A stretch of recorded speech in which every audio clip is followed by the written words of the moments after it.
స్తోత్రం. హల్లెలూయా. హల్లెలూయా.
జాగ్రత్తగా కొన్ని సంగతులు. తెలుగు అక్షరాలు తెలుసు కనుక చదువుకున్నాం, నిజాయితీ ఒప్పుకోండి. చదివింది ఒక మొక్క అయినా మనకు అర్థమైందా? మన బొంద మనకేం అర్థం అవుతుంది. క్రైస్తవ భక్తి భావజాలంలో రోజుకు ఒక అధ్యాయం చదివితే మంచిదని మీకు ఎవరైనా చెప్తే మిమ్మల్ని మోసం చేసే మాట చెప్పారు. క్రైస్తవ సమాజంలో ఎవరైనా ఈ 2 రోజుల సభలో మీరు ఒక గంట కూర్చుంటే మీకు మంచి జరుగుతుందని ఎవరైనా చెబితే మీరు ఘరానాగా మోసపోతున్నారు. అదేంటంటే సభకు రావద్దంటారా అనుకోకండి. రోజుకు ఒక అధ్యాయం చదివితే మంచి జరుగుతుందని బైబిల్లో లేదు. చదివిన ఒక్క ముక్క అయినా మనకి అర్థం అవ్వాలి, అప్పుడు మంచి జరుగుతుంది. నువ్వు 2 రోజులు సభలో కూర్చుంటావో, 3 రోజులు సభలో కూర్చుంటావో, లేదా ఈ నెలంతా సభలో కూర్చుంటావో నాకు తెలియదు, కానీ సభలో కూర్చోవడం ప్రాముఖ్యం కాదు. సభలో కూర్చున్నప్పుడు పులిపేట మీద మాట్లాడుతున్న ఆ వ్యక్తి ఏం మాట్లాడుతున్నాడో కాస్త బుర్రకెక్కాలి. అర్థం కాని వాక్యం అది వాక్యము కాదు. అర్థం కాని క్రైస్తవ సభ ఒక గంట ఇక్కడ కూర్చుంటే పుణ్యం వస్తుందని మీకు ఎవరైనా చెబితే నేను మళ్ళీ చెప్తున్నా, మీరు ఏదో తన్మయత్నం భక్తిలో ఉన్నారు. తన్మయత్నం ఫీలింగ్స్ దేవుని భక్తి కాదు. మన దేవుడితో వచ్చిన గొడవ ఏంటంటే స్పష్టత ఉండాలి. ఈయన అర్థం చేసుకోవాలి. ఈయన అర్థం చేసుకోవాలనే నీకు నాకు గ్రంథాన్ని రాసిచ్చాను.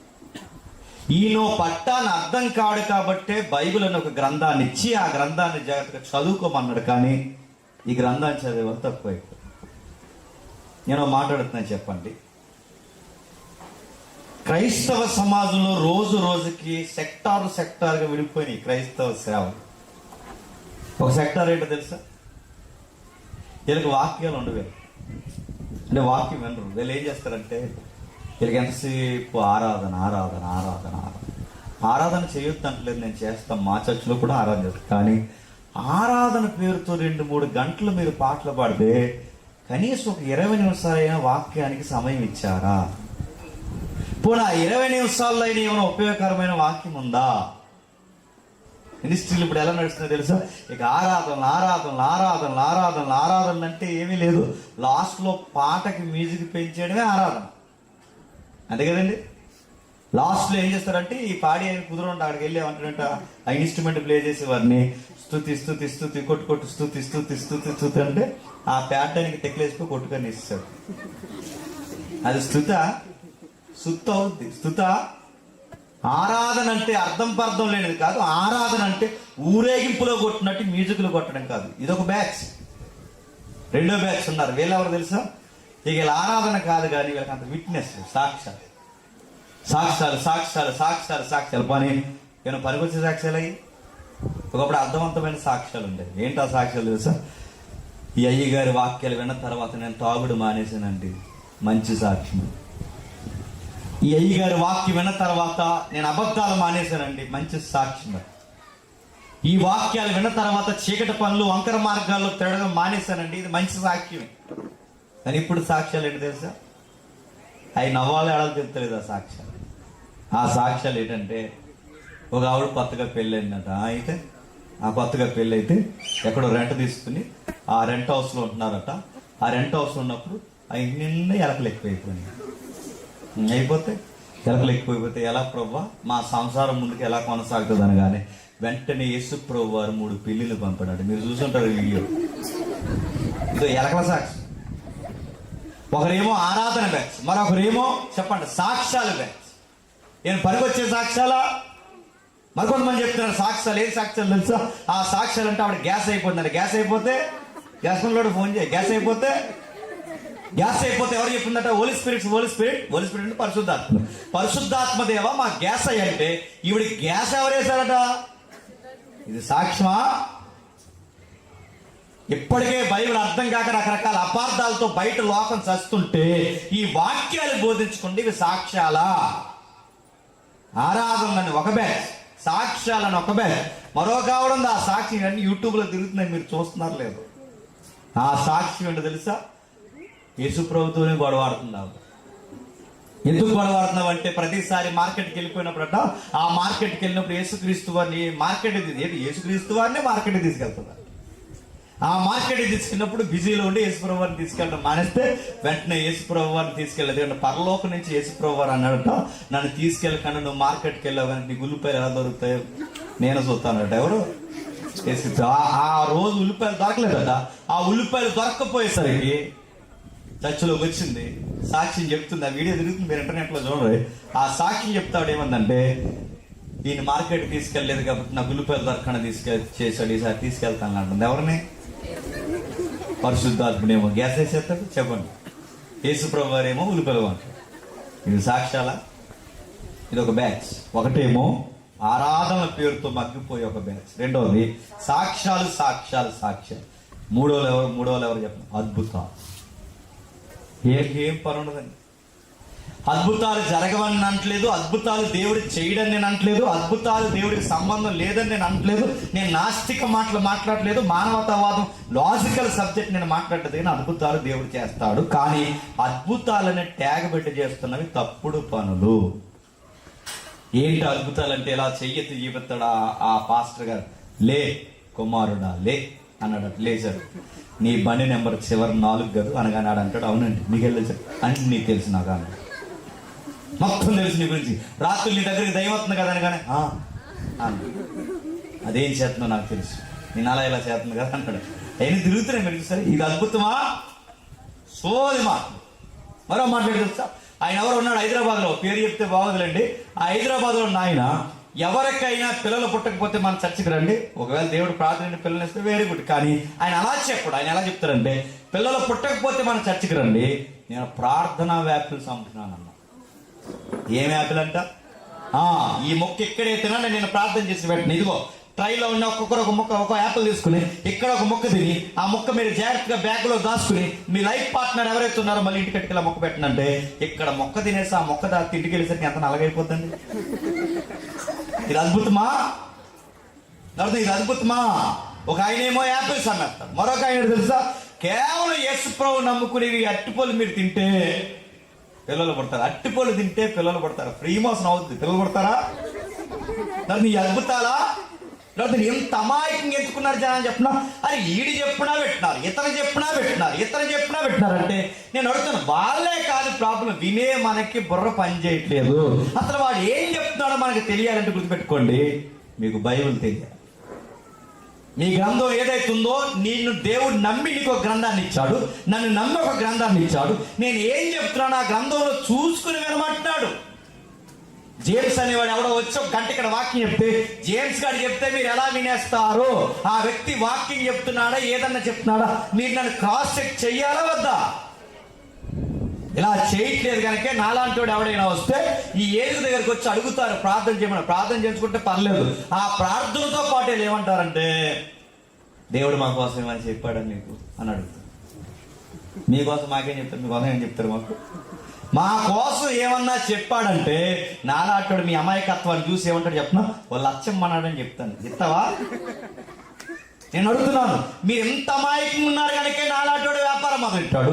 మీరు ఎంత అమాయకంగా ఉన్నారు కనుక దేవుడి పేరు మీద మిమ్మల్ని ఎద్దేవ చేయడం మొదలు పెట్టారు. మీరు నేనే కాదు, ఎవరొచ్చినా మనిషి మాట్లాడుతున్నారు. 2 నిమిషాలు ప్రార్థన చేస్తే 10 నిమిషాలు మైక్ పట్టుకుని మాట్లాడితే ఆ మనిషి ఏ సెన్స్ లో మాట్లాడుతున్నారు మీరు ఇట్టే పసిగట్టాలి అంటే మీకు వాక్యం తెలియాలి, వాక్యము తెలియాలి. వాక్యం తెలియడం అంటే ఆది కాడి నుంచి ప్రకటన గ్రంథం వరకు మొత్తం తెలిసిన కాదు, కాంటెక్స్ట్ మిస్ అవ్వకూడదు, సందర్భం మిస్ అవ్వకూడదు. ఇప్పుడు నేను మళ్ళీ చెప్తున్నాను వినండి. సుమారు 13 వచనాలు చదివాం. ఎందుకు చదివాం? 12 చదివామా? ఎందుకు చదివాం? సుమారు 13 వచనాలు. మొదటి వచనం నుంచి 13వ వచనం వరకు ఎందుకు చదివాం? ఇదంతా ఒక కాంటెక్స్ట్. ఈ కాంటెక్స్ట్ ఏదైతే ఉందో అది చూస్తూనే అసలు విషయాలు అర్థం చేసుకోవడానికి ప్రయత్నం చేయాలి అని చెప్తాను వినండి. ఎవరైనా ఒక వాక్యం చెప్తున్నప్పుడు ఇది సరి అయిన బోధ కాదో మీరు ఎలా పసిగట్టాలి చెప్పినా, ఆ వ్యక్తి వాక్యం చెప్తున్నాడు, ఇక్కడ ఒక రెఫరెన్స్, అక్కడ ఒక రెఫరెన్స్, అక్కడ ఒక రెఫరెన్స్ కాదు. ఒక రెఫరెన్స్ చెప్తున్నప్పుడు ఆ అధ్యాయం ఏంటి, దాని సందర్భం ఏంటి, దాని మూలం ఏంటి, దీన్ని అర్థం చేసుకోవడానికి ముందే ఏం జరిగింది, ఈ మొత్తం నేపథ్యం పరిగణలోకి తీసుకోవడమే సౌండ్ డాక్ట్రిన్ అంటారంటే సరి అయిన యథబోధ అంటారు. సరిగ్గా ఆరోగ్యకరమైన బోధ. అలానే మీరు వినాలి. ఒక పేరా అంతా చదవాలి, అవసరమైతే అధ్యాయం అంతా చదవాలి. అది అర్థం చేసుకోవడానికే మీ చేతుల్లో దేవుడు ఒక బైబిల్ పెట్టాడు. అది అర్థమయ్యేలా చెప్పడానికే దేవుడు చెప్పండి నా చేతుల్లో ఒక బైబిల్ పెట్టాడు. ఇప్పుడు చదివాం. ఏంటి దీని సందర్భం? ఈ గ్రంథం పేరు యోబు.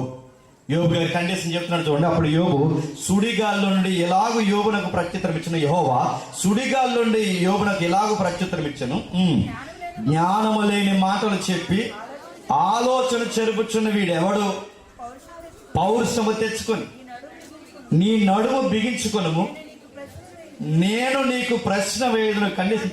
కండిషన్ చెప్తాను, జాగ్రత్తగా వినండి.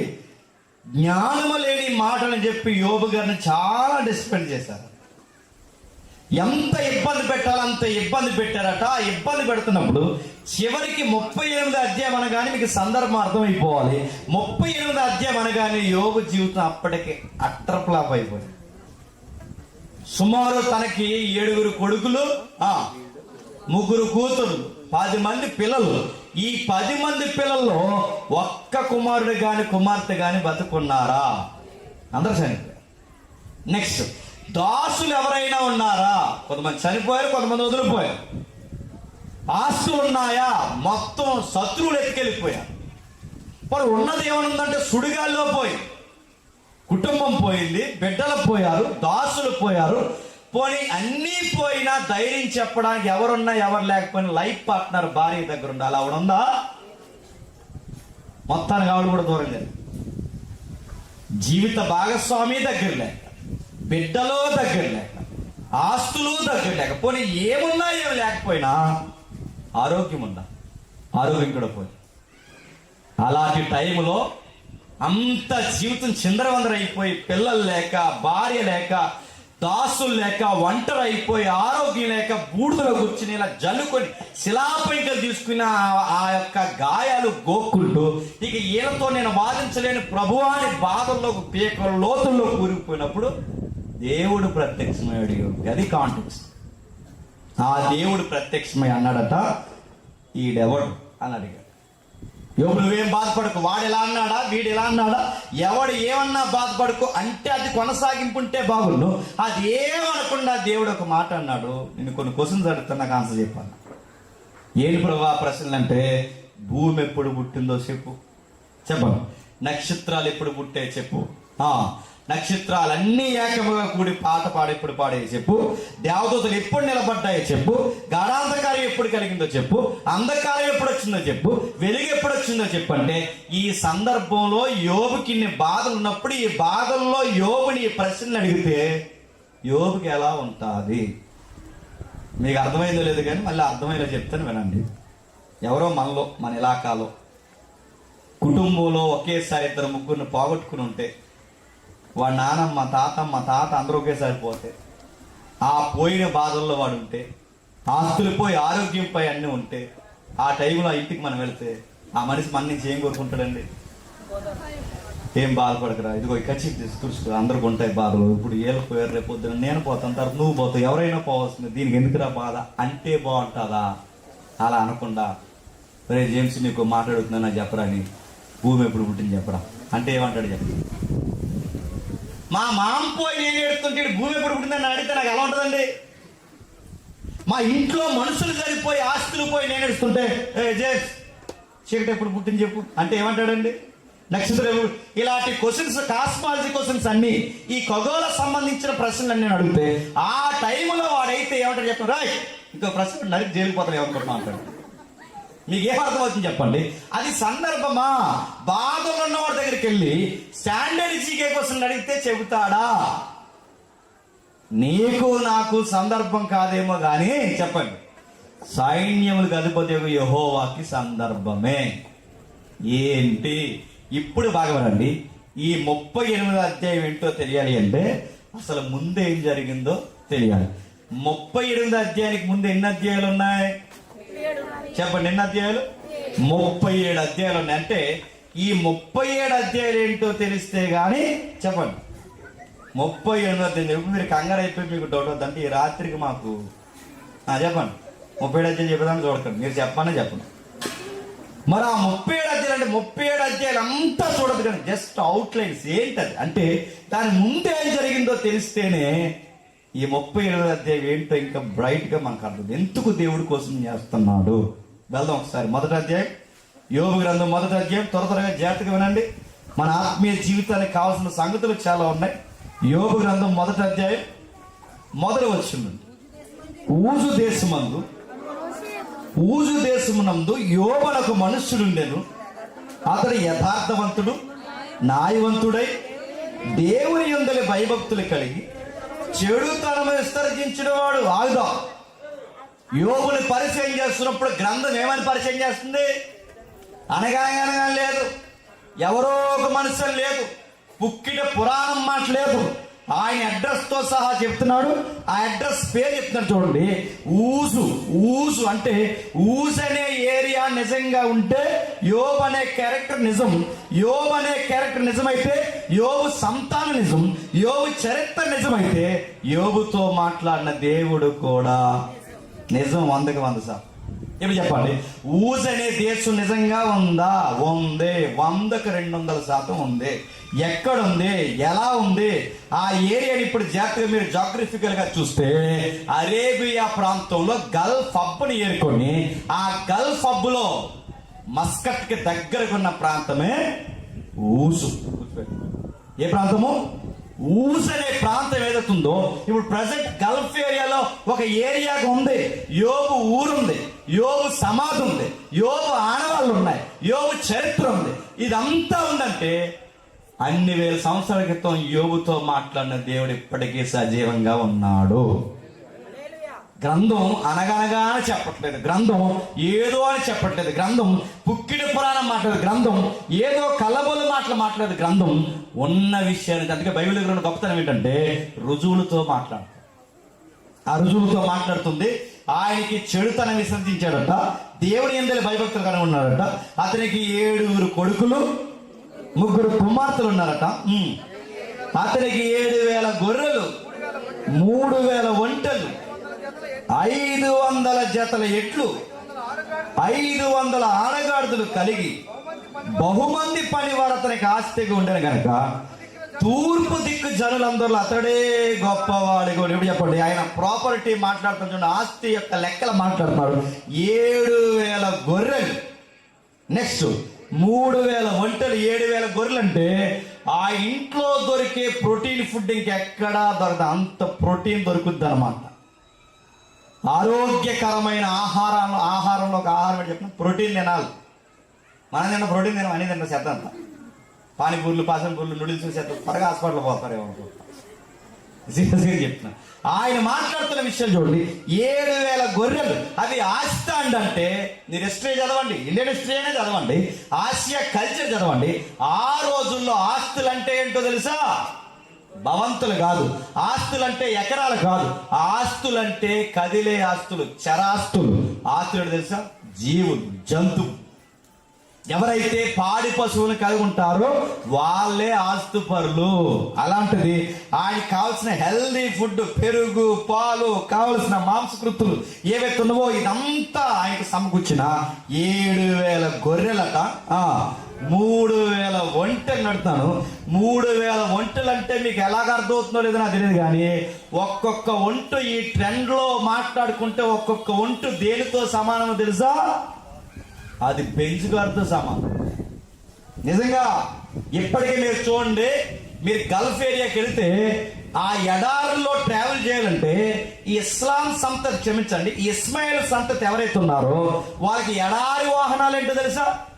ఒంట్లే. అరేబి ఎడారిలో నడవాలంటే నువ్వు ఎంత పెద్ద కారు నడదు, దాన్ని ఎడారి వాహనం అంటారు, ఎడారి బెంచ్ అంటారు. నేను అడుగుతాను, ఈ రోజుల్లో మన ఈదులో బెంచ్ గారు ఉంటే మనం ఏం చేస్తాం? పని లేకపోతే తిరుగుతాం ఈదులో తెగవా. నాకు మనకి బెంచ్ గారు ఉంటే బంజ్ గారేంటి, మామూలు గారు ఉంటే ఆగమ్మా. అది బెంచ్ ఉంటే ఒక బెంచ్ కాదు, 2 బెంచ్లు కాదు, 3,000 బెంచ్లు ఆయన మెయింటైన్ చేస్తారంటే మాటలా? ఒంటంటే మీకు ఎలా ఉందో తెలియదు, కానీ ఒక దాన్ని మేప అని తెలిసిపోతుంది. అది ఉదయం నీళ్ళు తాగిందంటే 4 రోజులు నువ్వు నీళ్ళు తాగితే ఒట్టు అన్ని తాగేద్దాం. దాని మేత, దాని నీళ్లు, అలాంటి దాన్ని మెయింటైన్ చేస్తుంటే మెయింటెనెన్స్ గుర్తుపెట్టుకోండి. కార్లు కనడం గొప్ప కాదు, ఆ కార్ని మెయింటైన్ చేయడం గొప్ప. అలాగే ఒంటలు ఉండడం గొప్ప కాదు, అన్ని వేల ఒంటలు మెయింటైన్ చేయడం గొప్ప. అంత మెయింటైన్ చేస్తున్నారంటే ఇంకా ఆడగాడులు ఇవేంటి, మినీ గూడ్స్లు. బరువులు మోయాలన్నా, ట్రావెల్ చేయాలన్నా ఇవన్నీ ఏంటి చెప్పండి? ఆయనకి కావాల్సిన లోకల్లో తిరిగే వాహనాలు ఉన్నాయంట, లాంగ్ ట్రావెల్ చేసే బెంచ్లు ఉన్నాయంట, ఇంకా ఏమున్నాయంట? ఆయన దగ్గర చాలా మెన్ పవర్ ఉందంట, మనుషులు, దాసులు ఉన్నారు, చిటికేస్తే నిలబడే వాళ్ళు ఉన్నారు. ఇంకా ఏదో ఎడ్లు దేనికి చెప్పండి? ఈ రోజుల్లో పొలాలు దున్నుతున్నాయి ట్రాక్టర్లతో సమానం. పొలాలు దున్నే ట్రాక్టర్లు ఉన్నాయి, తిరగడానికి బెంజులు ఉన్నాయి, ఆయనకు లోకల్లో తిరగడానికి, లోకల్లో తిరగడానికి కారులు లాంటి గాడిదలు ఉన్నాయి. ఇన్ని వాహనాలు, ఎంత ట్రాన్స్పోర్ట్ ఆయన దగ్గర ఉంటే పనివారు పనిగత్తులు ఉన్నారట. ఇదంతా కాదని వివరించడం అసలు ఎంత ఆస్తిపరుడో చెప్పండి అంటే, ఈ గ్రంథకర్త ఏమని రాస్తానంటే, తూర్పు దిక్కు జనులందరిలో అతడే గొప్పడు. ఇవి ప్రశ్న అర్థం చెప్పండి. తూర్పు దిక్కున జనులందరిలో చెప్పండి యోబే గొప్పడు. ఇప్పుడు ప్రశ్న అర్థం చెప్పండి. తూర్పు దిక్కున జనులందరిలో అతడే గొప్పవాడు అంటే తూర్పు అంటే ఏంటి? ముఖ్యాంశాలు మరోసారి చెప్పండి. తూర్పు అంటే ఏంటి? ఈస్ట్ అనకండి, చెప్పండి. ఇప్పుడు అడుగుతున్నాను, చెప్పండి. తూర్పు అని దేన్ని అంటారు? చెప్పాలి. మీరు ఎంత త్వరగా చెప్తారు త్వరగా వెళ్ళిపోతారు, మీరు ఎంత త్వరగా చెప్పండి త్వరగా వెళ్ళిపోతారు. చెప్పండి, చెప్పండి. ఏంటది? సూర్యుడు ఉదయించే ప్రాంతాన్ని ఎవడు చెప్పాడు? మళ్ళీ అడుగుతున్నాను, చెప్పండి. నేను కావాలని అడుగుతుంటే ఏదో విషయం ఉందనేగా. మళ్ళీ చెప్పండి. తూర్పు దిక్కు జనులందరిలో అతడే గొప్పవాడంటే తూర్పు అంటే ఏంటి?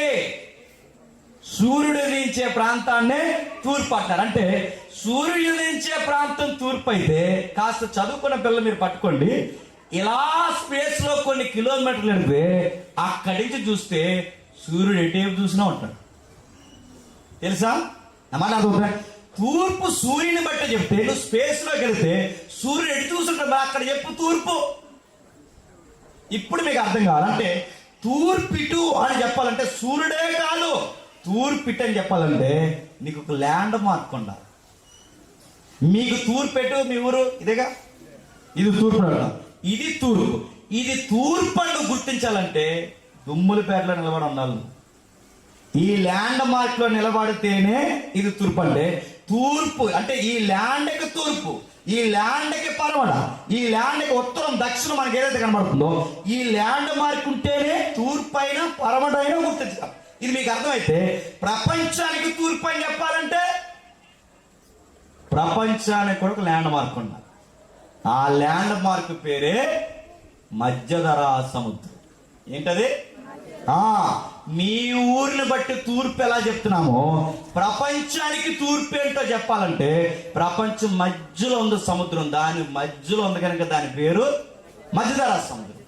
ఇంకా మీకు బండ గుర్తుండాలంటే, యోనా గారు సువార్త ఎగ్గొట్టి తర్షీషు వాళ్ళెక్కి పారిపోతాడే ఆ సముద్రమే. ప్రపంచ మ్యాప్ ఇలా ఇప్పటికి మీరు తెరిచి చూడండి, మధ్యలో కనబడుతుంది అటు యూరప్, ఇటు ఆసియా, ఇటు ఆఫ్రికా, మధ్యలో కనబడుతుంది ఆ మధ్యధరా సముద్రమే. ఇంకా చెప్పాలంటే బైబిల్లో తూరు సిదోను ప్రాంతాలను చదువుకుంటామే, ఆ తీర ప్రాంతాలే. ఇంకా చెప్తానండి, మధ్యధరా సముద్రం సొలొమోను వాళ్ళ కట్టాడే అదే. ఈ మధ్యధరా సముద్రం ప్రపంచం మధ్యలో ఉంటుంది. ఈ సముద్రాన్ని బేస్ చేసుకుని ఈ మ్యాప్ లేదా ఈ చరిత్రకారులు ఎలా కొలుస్తారంటే, ఈ సముద్రానికి ఉన్న తూర్పు ప్రాంతాన్నే తూర్పు దేశాలు అంటారు. అన్నమాట సముద్రం సూర్యుని బట్టి కాదు, చెప్పండి. సముద్రానికి తూర్పు, సముద్రానికి పరమడ, సముద్రానికి పరమడ ఉన్న దేశాలనే పరమట దేశాలు. అవే వెస్టర్న్ కంట్రీస్. అంటే వెస్టర్న్ కంట్రీస్ అన్న ఈస్ట్ కంట్రీస్ అని చెప్పాలంటే సముద్రానికి ఈస్ట్, సముద్రానికి వెస్ట్, సముద్రానికి నార్త్ సౌత్ మనకి ఎలా కనబడుతున్నాయో ఇప్పుడు ఈ సముద్రానికి అంటే మధ్యధరా సముద్రం మొదలుకొని, అంటే ఆ సముద్రం ఆరిన నేల ఒట్టి మొదలుకొని ఇక్కడ మనకి ఏ సముద్రం ఉంది చెప్పండి? ఉప్పు సముద్రమా? చెప్పండి. బంగాళాఖాతం. ఆ మధ్యధరా సముద్రం మొదలుకొని ఈ బంగాళాఖాతం వరకు ఈ ఆరిన ఒడ్డును చూసారు, ఆ ఒడ్డు వరకు, ఈ ఒడ్డు వరకున్న, ఆ ఒడ్డు మనకు ఈ ఒడ్డు వరకున్న ప్రాంతాన్ని తూర్పు ప్రాంతం అంటారు. ఇది మ్యాప్ లాంగ్వేజ్. దీన్ని తూర్పు భాగం అంటారు. ఈ తూర్పు భాగాల మీద రాష్ట్రాలు ఉన్నాయి, జిల్లాలు ఉన్నాయి. ఈ రాష్ట్రాలని జిల్లాలని కలిపిన దేశాలు ఉన్నాయి. ఆ దేశాల్లో ఒక దేశమే యోబు గారు ఊరు. ఏమన్నా అర్థమవుతుందా? ఈ దేశాలన్నింటిలో మనదో దేశం. మన దేశం ఏదైతే ఉందో జాగ్రత్తగా వినండి, ఈ దేశంలో అత్యధికమైన ధనవంతులు ఉన్నారు. అప్పుడప్పుడు ప్రపంచం లెక్కలు తీస్తారు, జాగ్రత్తగా వినండి. ప్రపంచంలో అత్యధిక ధనవంతులు ఎంతమంది అని 10 మంది జాగ్రత్తగా తీస్తారు. అందులో 10 మంది ప్రపంచంలో అత్యధిక ధనవంతులు తీస్తే అందులో 2 ధనవంతులు ఎక్కడ ఉంటారో తెలుసా? ఇండియాలో ఉంటారు. 3వ ఎక్కడ ఉంటాడు, కానీ పైగా ఏమంటాం మనం పేద దేశం అంటాం. నీ గమ్మత్ చెప్తానండి. ప్రపంచంలో ఎవడు చేయలేని పెళ్లి భారతదేశంలో చేశారు. ఆ పెళ్లికైన ఖర్చు 6,000 కోట్లు. 6,000 కోట్లు. అదేలేండి, బ్యాలెన్స్ మందే. ఎవరు? రిలయన్స్. అన్ని కోట్లు ఎలాగా? బ్యాలెన్స్ మనయే. 6,000 కోట్లు. 6,000 కోట్ల రూపాయలతో పెళ్లి చేశారు. ఆ పెళ్లికి ఎవరు వచ్చారు? షారుఖ్ ఖాన్, సల్మాన్ ఖాన్, అమెరికా, ఆ ఖాన్, ఈ ఖాన్, ఈ ఖాన్ అందరూ వచ్చారు. వచ్చి ఏం చేశారు? బ్యాన్ కొట్టారు. ఈ ఖాన్లందరూ బ్యాన్ కొట్టడం కాదు, ఇంకా మీరు గమనించండి, ఈ పెళ్లికి ప్రపంచంలో సెలబ్రిటీలు అందరూ వచ్చారు, సింగర్స్ వచ్చారు.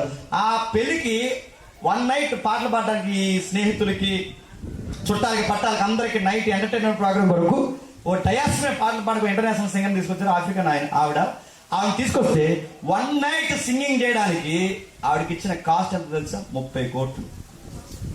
నైట్ పాటలు పాడడానికి.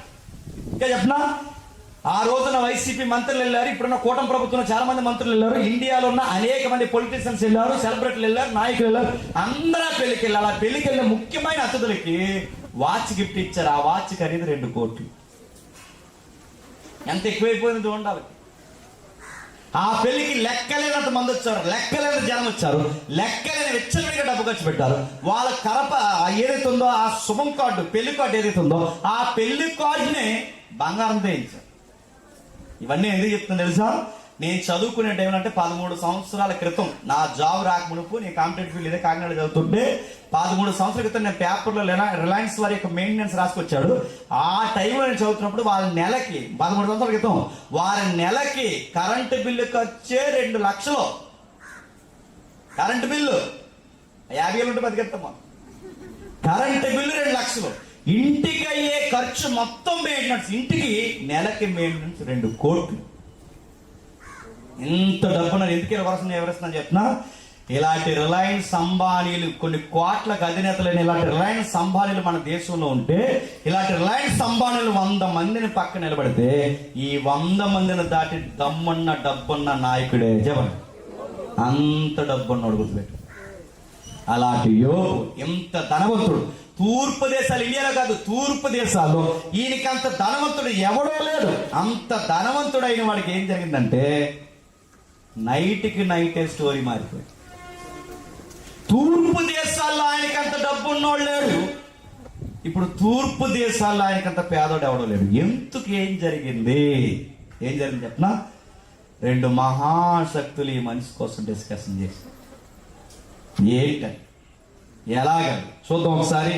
6వ వచనం చూడండి ఒకసారి. 6వ వచనం, దేవదూతలు యెహోవా సన్నిధి నిలుచుటకే వచ్చిన దినం ఒకటి తటస్థించెను. ఆ దినమున అపవాది యగువాడు వారితో కలిసి వచ్చిన. 6వ వచనం మీకు ఎలాగ అర్థమైందో, ఎలా చదివారో నాకు తెలియదు, కానీ అది చాలా నిగూఢమైన సత్యాలతో ముడిపడిన వచనం. అది ఆ వచనాన్ని రాస్తున్నాడు చూడండి.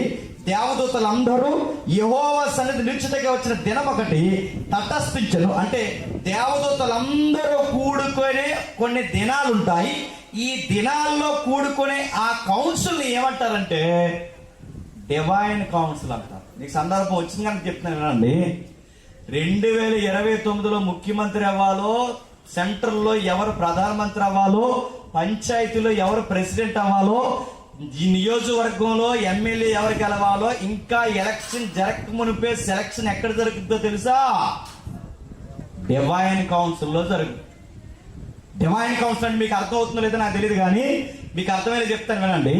మన దేశానికి ఎన్నుముక లాంటిది పార్లమెంట్. పార్లమెంట్లో ఎవరు ఉంటారు? పానీపూరి తినే ఉంటారు. ఎవరు చెప్పట్లేదు. ఎవరుంటారు పార్లమెంట్లో? దేశాన్ని పరిపాలించే అధికార పక్షంలో ఉన్నవారు ఉంటారు, అధికార పక్షాన్ని ప్రశ్నించే ప్రతిపక్షం వారు ఉంటారు. వీళ్ళిద్దరు కూర్చుని ఆమోదయోగ్యం పలికితే దేశానికి సంబంధించిన చట్టాలని తయారు చేస్తారు, రద్దు చేస్తారు, సవరణ చేస్తారు. ఫైనల్ సెక్షన్ కాదు సేవెత్తునో వాటిని పొడిగిస్తారు. ఇది దేశానికి ఎన్నుముక్క లాంటిది పార్లమెంట్ అంటే. ఎవరు ఉండాలో ఎవరు ఉండకూడదో, బడ్జెట్ ఏంటో, ఎంత ప్రవేశపెట్టాలో, ఎంత దించాలో, నిత్యావసరాలు ఏంటో మొత్తం నిర్ణయించి దగ్గర చెప్పండి. అక్కడ జరుగుద్ది వాదోపాలు. ఇది మీకు అర్థమైతే సేమ్ ఇలాంటి పార్లమెంట్ కన్నా కొన్ని కోట్ల రెట్లు గొప్పదే కోటాను కోట్ల దేవదూతలు ఊరుకునే ఒక గొప్ప సభ. ఆ సభనే థియలాజికల్ గా డివైన్ కౌన్సిల్ అంటారు. ఏమంటారు? Divine council. ఆ కౌన్సిల్ ఏం జరుగుద్ది? రేపు ఎవడెక్కాలో ఎవడు దిగాలో ముందే నిర్ణయిస్తారు. ఈ మాటల మీద మీకు ఇంట్రెస్ట్ పెరిగితే మీరు ఇంటికి వెళ్ళాక దానియేలు గ్రంథం చదవండి. దానియేలు గ్రంథంలో ఒక మాట ఉంటుంది తెలుసా? అసూరు ప్రధానికి వ్యతిరేకంగా ఒక దేవదూత పనిచేస్తుందంట. అధికారులు ఉన్న వారికి ప్రత్యేకంగా ఒక దేవత, అంటే ఎవరికి సంబంధించిన, అంటే ప్రధానమంత్రికి సంబంధించిన ఒక దేవదూత ఉంటుంది, సామాన్య మనుషులకు సంబంధించిన ఒక దేవత ఉంటుంది.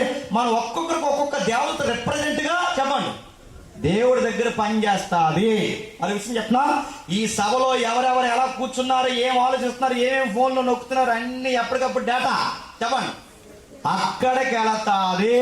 నువ్వు వింటున్నప్పుడు ఎలాంటి మైండ్ సెట్ తో వింటున్నా మొత్తం డేటా రికార్డ్ అవుద్ది.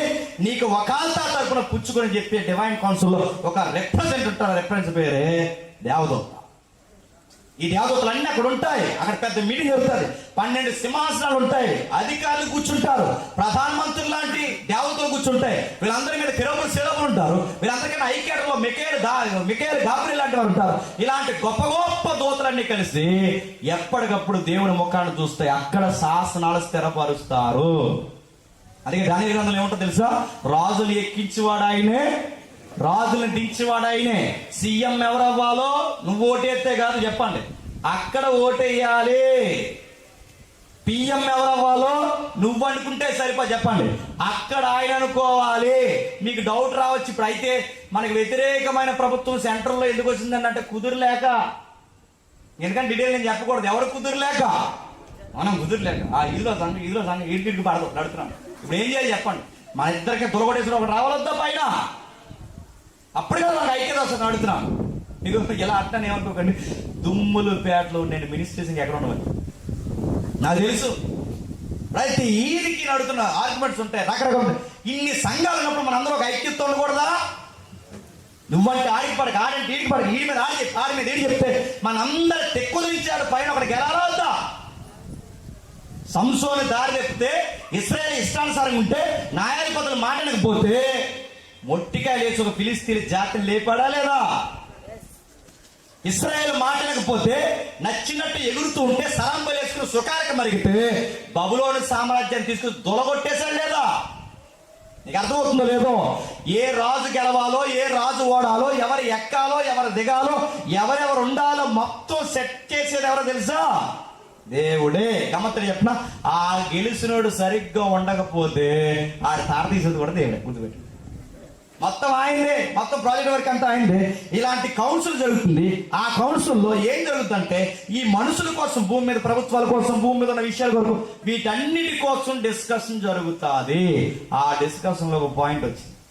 ఆ పాయింట్ ఏంటంటే దేవుడు అడిగాడు, యెహోవా నువ్వు ఎక్కడి నుండి వచ్చితివని వాడిని అడగగా అపవాది, ఈడే ప్రతిపక్షం అక్కడ.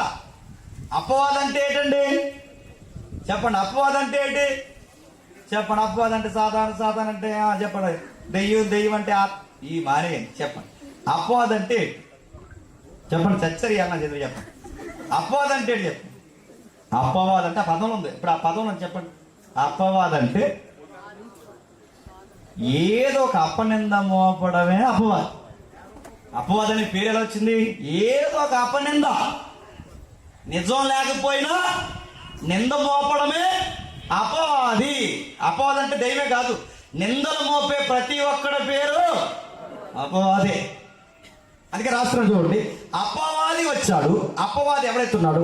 వీడి పనేటట భూమి మీద చెప్పండి ఇటు అటు తిరుగులాడుచు చెప్పండి అందులో సంచరించుచు వచ్చిందని యెహోవాకు ప్రత్యుత్తరించిన డిస్క్లైమర్ చెప్తాను, జాగ్రత్తగా వినండి. ఈడు డ్యూటీ ఏంటి చెప్పండి? ఈడు పని ఏంటి? పని లేదు చెప్పండి.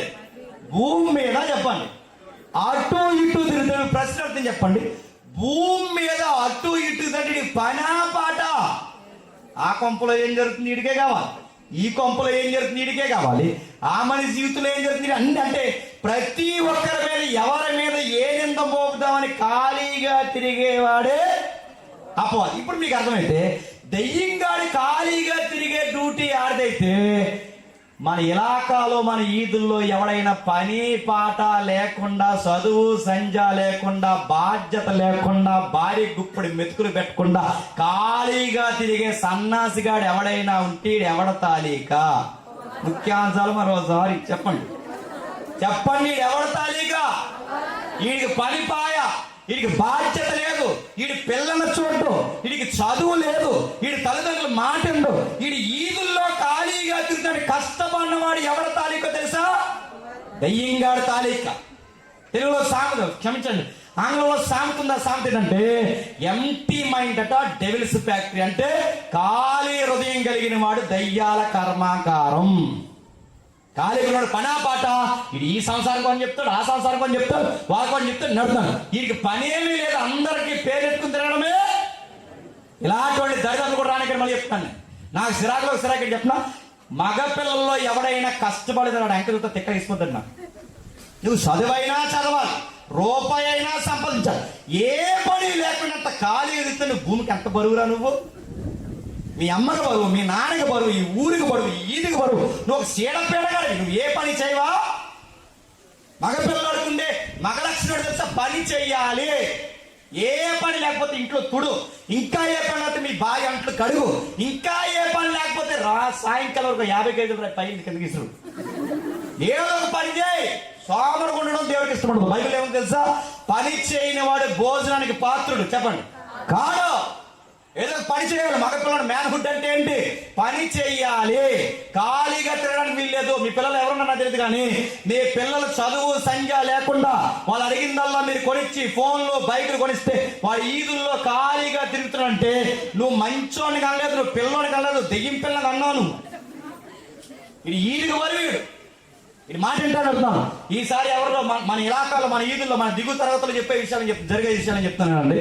ఎవడైనా 20-30 స్పీడ్ దాటి బండి స్పీడ్ కొడితే మన ఈదులంతా స్పీడ్ తోలితే గర్భిణీ స్త్రీలు తిరుగుతారు, వయసు అయిపోయిన తిరుగుతారు, స్త్రీలు తిరుగుతారు, చెల్లెలు తిరుగుతారు, అమ్మలు తిరుగుతారు, వయసు అయిపోయిన తండ్రులు లాంటి వాళ్ళు తిరుగుతారు. వీడి వేగానికి వాళ్ళు ఏమని గుర్తారు? ప్రాణాలు ఏమవుతాయండి? మా బామ్మర్ది నాన్న గుర్తించడానికి నా ఆవేశంతో చెప్తున్నా. ఎంత అందంగా ఉంటాడు, ఎంత బాగా చదువుతాడు, చక్కగా చదివాడు. అలా తోడి పిచ్చి పిచ్చి తోడు ఈ పని పాట లేకుండా చదువు సంది ఉండదు అని కొంతమందికి. ఇలా ఖాళీగా తిరిగి ఆ కొరగాడిని గుర్తిస్తే ఈ పై చెప్పంతా లెక్కిపోతుంది, మెదడు బయటకు వచ్చింది. ఇక్కడే ఈ ఏదైతే ఉందో మన గ్లోబల్ హాస్పిటల్ ఉందిగా, సుమారు 7-8 నెలల హాస్పిటల్ పెట్టారు. కోమాలోకి పోయాడు. ఆ పెంకి ఇక్కడ దాచారు, తీసి తర్వాత వేశారు. ఆ వేసిన తర్వాత అందమంతా పోయింది. బాధ ఏంటంటే గతమంతా మర్చిపోయాడు.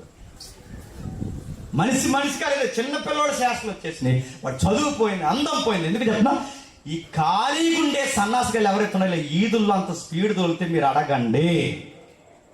మీ ఇలాకా పెద్దలు ఎవరో నాకు తెలియదు కానీ, మీ ఊరి పెద్దలు ఎవరో నాకు తెలియదు కానీ మీకు రైట్ ఉంది. రైట్ అని చెప్పినా మీ ఊరి పెద్దలు ఉన్న తండ్రులారా మీకు చెప్తున్నాను, మీరు అడగండి. రాబాయ్ ఎంత స్పీడ్ బండి ఎందుకు తోలుతాను అడగండి. 20 స్పీడ్ దాటి ఎందుకు వెళ్తున్నావురా, 30 స్పీడ్ ఎందుకు తాడుతున్నారంటే ఆడు అంటాడు నా బండి, చెప్పండి ఎర్రగొట్టి పోలీస్ స్టేషన్ పెడతామని చెప్పండి. నీ బండిని ఇష్టమైతే మీ ఇంట్లో తోలుకో, నీ బండి ఇష్టమైతే ఆ మేడం దూపించుకో, నీ బండి ఇష్టమైతే మీ అమ్మ చుట్టూ జీరో కట్టగొట్టు.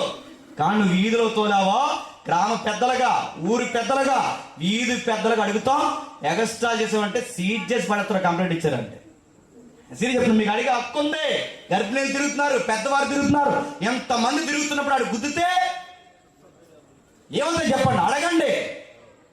ఫ్రీగా అడుగుతాం.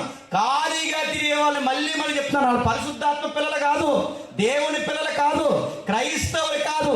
ఖాళీగా తిరిగే వాడు ఎవడో ఆడు జారిపోయిన సొక్కాయ ఏంటి, ఆ సిరిగిపోయిన ప్యాంట్ ఏంట, ఎక్కడ తిరిగిపోయింది సిరిగిపోతేనే రేట్ ఎక్కువ అంట.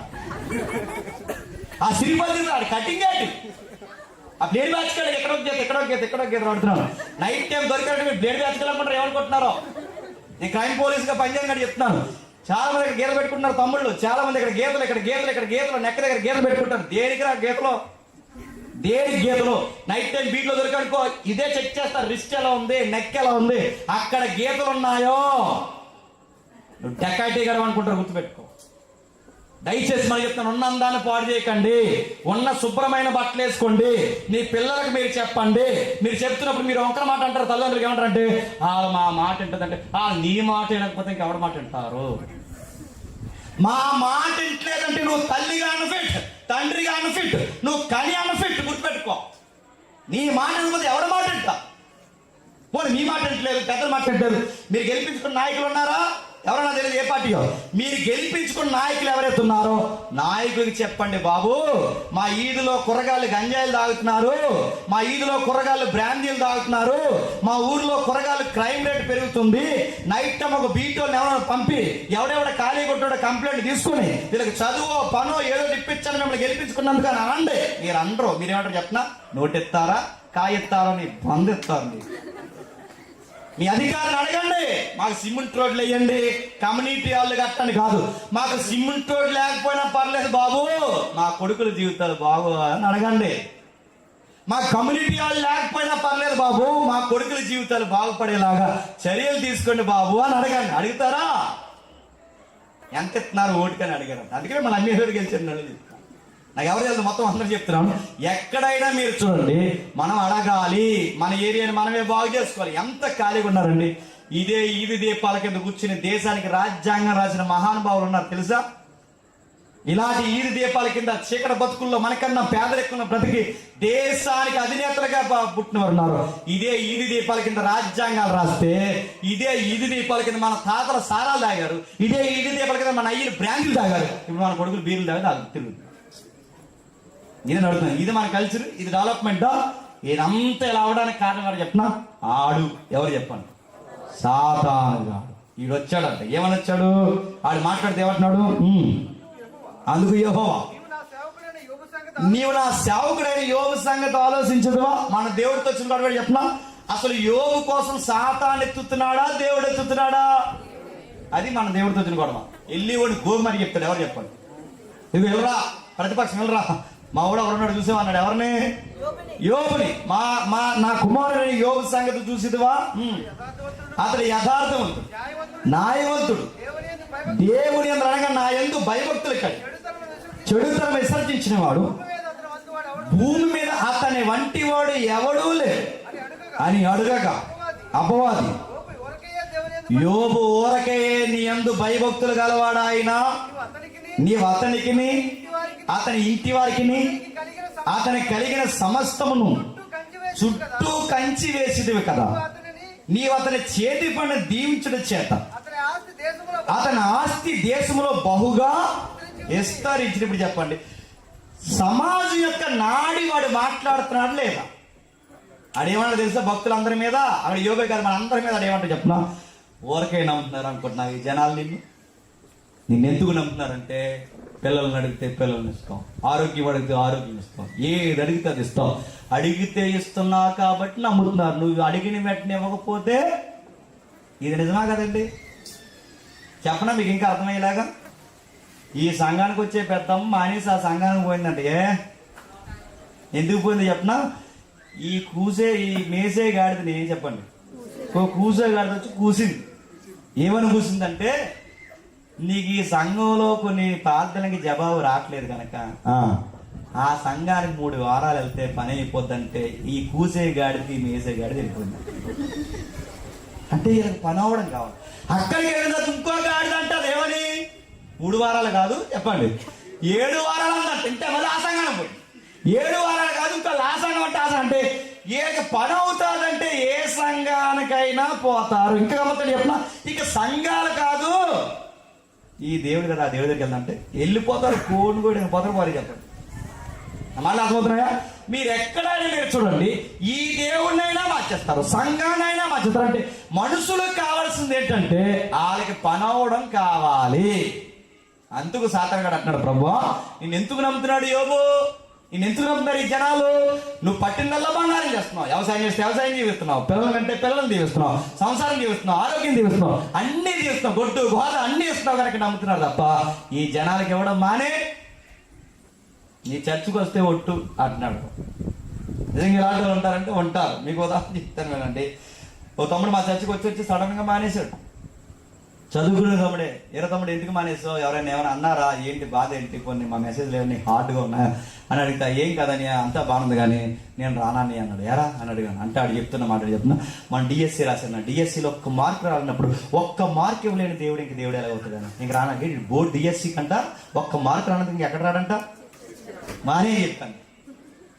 1 మార్కు రాకపోతే డిఎస్సిలో 1 మార్కు రాకపోతే వీడు దేవుడినే నమ్మనట్టండి. వీడు ఇన్ని రోజులు ఎక్కువ వచ్చాడు.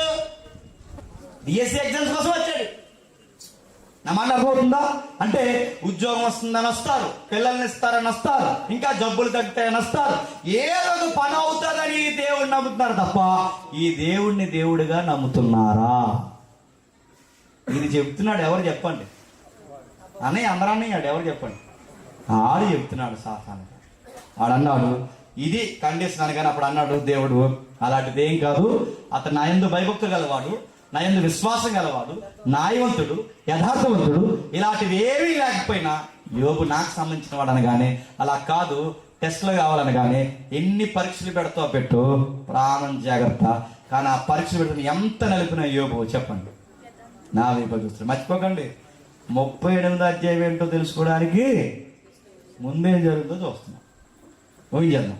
ఇప్పుడు జరుగుతుంది 11 వచ్చిన ఒక దినమున యోబు కుమారులను కుమార్తెలను తన అన్న ఇంట భోజనము చేయుట ద్రాక్షరస పానము చేయుచుండగా ఒక దూత అతని వద్దకు వచ్చి ఎద్దు నాగలు దునుచు